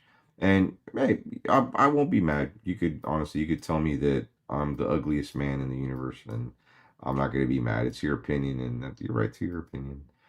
Can you guys make cooking shows together? We've talked about it. We've done a couple videos, like some vlogs where it shows like a little bit of cooking. We've almost been live for 3 hours. That's crazy. You still have over 1,300 people here. God, you guys are like. Thank you so much for the super chat. Awesome. Appreciate that. And yeah, it's been some really of them good. Have been here the whole time. Yeah, big shout out to you. If y'all been here the whole time, we've been live streaming. Let me know. Maybe I'll do some more live streams. These are kind of fun. I'm happy Shelly makes you this happy. Oh, thank you, Mel. She makes me very happy. She's a wonderful person. And we have a great time together. We really do. And I love that we're both growing, spiritually together. That's awesome. I know you missed my last super chat. My daughter is getting cosmetology. I'm so sorry I missed your super chat. Thank you for that. My daughter's getting cosmetology license. She wants to do hair for movies and such. Any advice? So, yeah. My advice is to build up your social media, or have her build up her social media as much as she possibly can. That's kind of the cheat code when it comes to hairdressing nowadays. We didn't have that. Like, we didn't really have social media. It was more word of mouth. So you were a behind the chair hairdresser. Yeah. I was a behind the chair hairdresser for a while, but I actually did hair, makeup, and wardrobe for photo shoots and commercial stuff all over the place. So what would be some good advice for her? Like for if she wants to. Well, as far as for movies, you have to get in with it takes a long time. I'm just going to be honest. It takes a long time to get into there, but you have to start. I would start with doing some work with photographers. Mandy, reach out to me personally. I can get in a little deeper. It's not anything anybody wants to hear probably here, but I can give you some advice. I actually did hair for a couple of hair and makeup for a few movies. Nothing big, but I did get to do Gwyneth Paltrow's hair and makeup once. That's cool. So that was cool. But it's very difficult. So it's going to take a long time. So you have to be tough. But it's all about who you know. I will say that it's kind of a based on what she's told me too. And I've done a couple like celebrities here and there, hair, and it's like once you kind of do one or two like gigs like that, it's kind of like they start reaching out to you, and it's like a snowball effect. So once you get your foot in the door, it's about like being persistent because you're easily replaceable, especially in the cosmetology universe. I mean, there's so many people that can do really good hair and makeup. There's a lot of hairdressers on sets of movies. It's not just one, and it just it takes. So being available, honestly, it's the biggest thing, and the more that you're available, maybe do hair somewhere like where if you're going into the realm of like movies, isn't there some parts of Georgia that are like filming a lot of movies right now? Like be in those areas, you know. Do you have to get with an agency. You have to be with an agency. Yes. That will get you in. That will get your foot. And that's how I got my foot in the door with a lot of things. Yeah. What? Who is this tramp? Well, hi, John. Nice to meet you too. This is my future wife, and she is the most beautiful person in the world. She's not a tramp. I'm sorry that you have to speak down to women like that, and I'm sorry that sort of thing makes you feel better, but you know, please don't refer to my lady as a tramp. She's a wonderful person. She's gone through a lot in her life. She was a single mom for a long time. I mean, this woman is the strongest woman I know, and she is very respected by me and many others. So yeah, people are so rude. I would not give him any attention. You know, I pray for him. I'm gonna pray for you. Yeah. And your bitterness. I hope that you don't continue to drink your own Kool-Aid of bitterness and hope someone else dies from it. You know, so I pray for you, and I pray that you become a better person, and that whatever hurt that you've gone through in your life, that you can heal from it. I pray for that. Amen. Yeah. So all good vibes here. All good vibes. Just got back from Woodstock, GA to Zephyr Hills, Florida. Hey, you're right in our backyard, fam. That's what's up. Why are you even talk about it? Move on, get a little preachy there, Omar. Not like old days. Hey, people change, and I'm changing for the better. I'm very, very happy, Johnny. And wow, aloha from Maui. That's one place I have not been yet. We just talked about wanting to go to Hawaii. We were watching a movie last night. Like, man, I want to go to Hawaii one day. So, anyways, why do people have to be so mean? Just because you know what? Here's something everybody needs to hear. Hurt people. Huh? Hurt people. Yeah. The end. People that are hurt, they are hurting they just hurt people. So, any advice for someone who is out of prison and illegal in the U.S.? What are job options? Anyone know? First off, I would try to get a lawyer and try to get a work visa. I have family members that are here illegally. I'm not proud to say that. I don't hope that they get deported, but if they do, I mean, hey, you broke the law. I'm sorry, but I will say from experience, seeing some of my family members, what they've done to avoid getting deported and being able to get jobs, good paying jobs, is that they got a work visa, and you got to talk to a lawyer. So, you know, definitely do that. You might have some trouble with the whole prison thing, but I think you should be okay. You need to speak to a lawyer. So I mean that's what I would do. I mean for now, I mean I'm sure there's jobs that you can find maybe like some under the table jobs here and there. Um Not something that I would, recommend hardcore. I would say first thing is to try to be here legally. You know what I mean? Um just wanted to say sorry for blowing up your chat. Just lost in the world, but your video saved my life. Please pray for God to be in my life, please. Hey, that's Aw. something that you're gonna have to pray for. But I could certainly help you with that, and I will pray for you. Um, Silver biker, all you gotta do is Super easy. nothing fancy. Just ask God to show up. Say, I need you. Yeah, Say, God, I need you. it That's doesn't all you have gotta to, it doesn't say. have to be perfect. Just You know say, what I mean? God, I need you. Yeah. And he, that's it. That's all. That's it. 3 words. God, I need, well, 4 words. God, I need you. That's it. That's all I gotta do. Right? My burden is light. Take my yoke upon you. Yoke is easy. My burden is light. You got this. You're gonna be okay. And I'm glad that my videos help inspire you. But anyways, I'm gonna go ahead and I'm gonna let y'all go. Thank you so much for tuning in. Paranormal Patrick, I see you, Aw. bro. What's that? I'm sorry. I just happened to see this comment. That's so sweet. Rebecca, you're so sweet. Rebecca Thomas says, Shelly, TRAMP stands for treasured, romantic, ambitious, mature person. Love that. Yeah. I love the acronyms tonight. You got the acronyms. That's a great one. I love that. Treasured, romantic, ambitious, mature person. Is that me? Shit, that's 100% you. 100% you. Hey, definitely ambitious. She's one of the most ambitious people I've ever met in my life, and she compliments me because I'm ambitious. And her and I, we make a powerful team together, and we want to do that for the greater good of God's kingdom. Mary Johnson said, give me a kiss. Give me kiss to all y'all, man. I love y'all so much.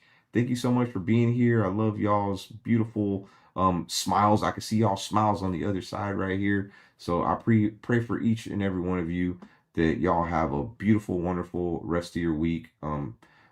Big shout out to people in Texas that are going through some really hard times right now.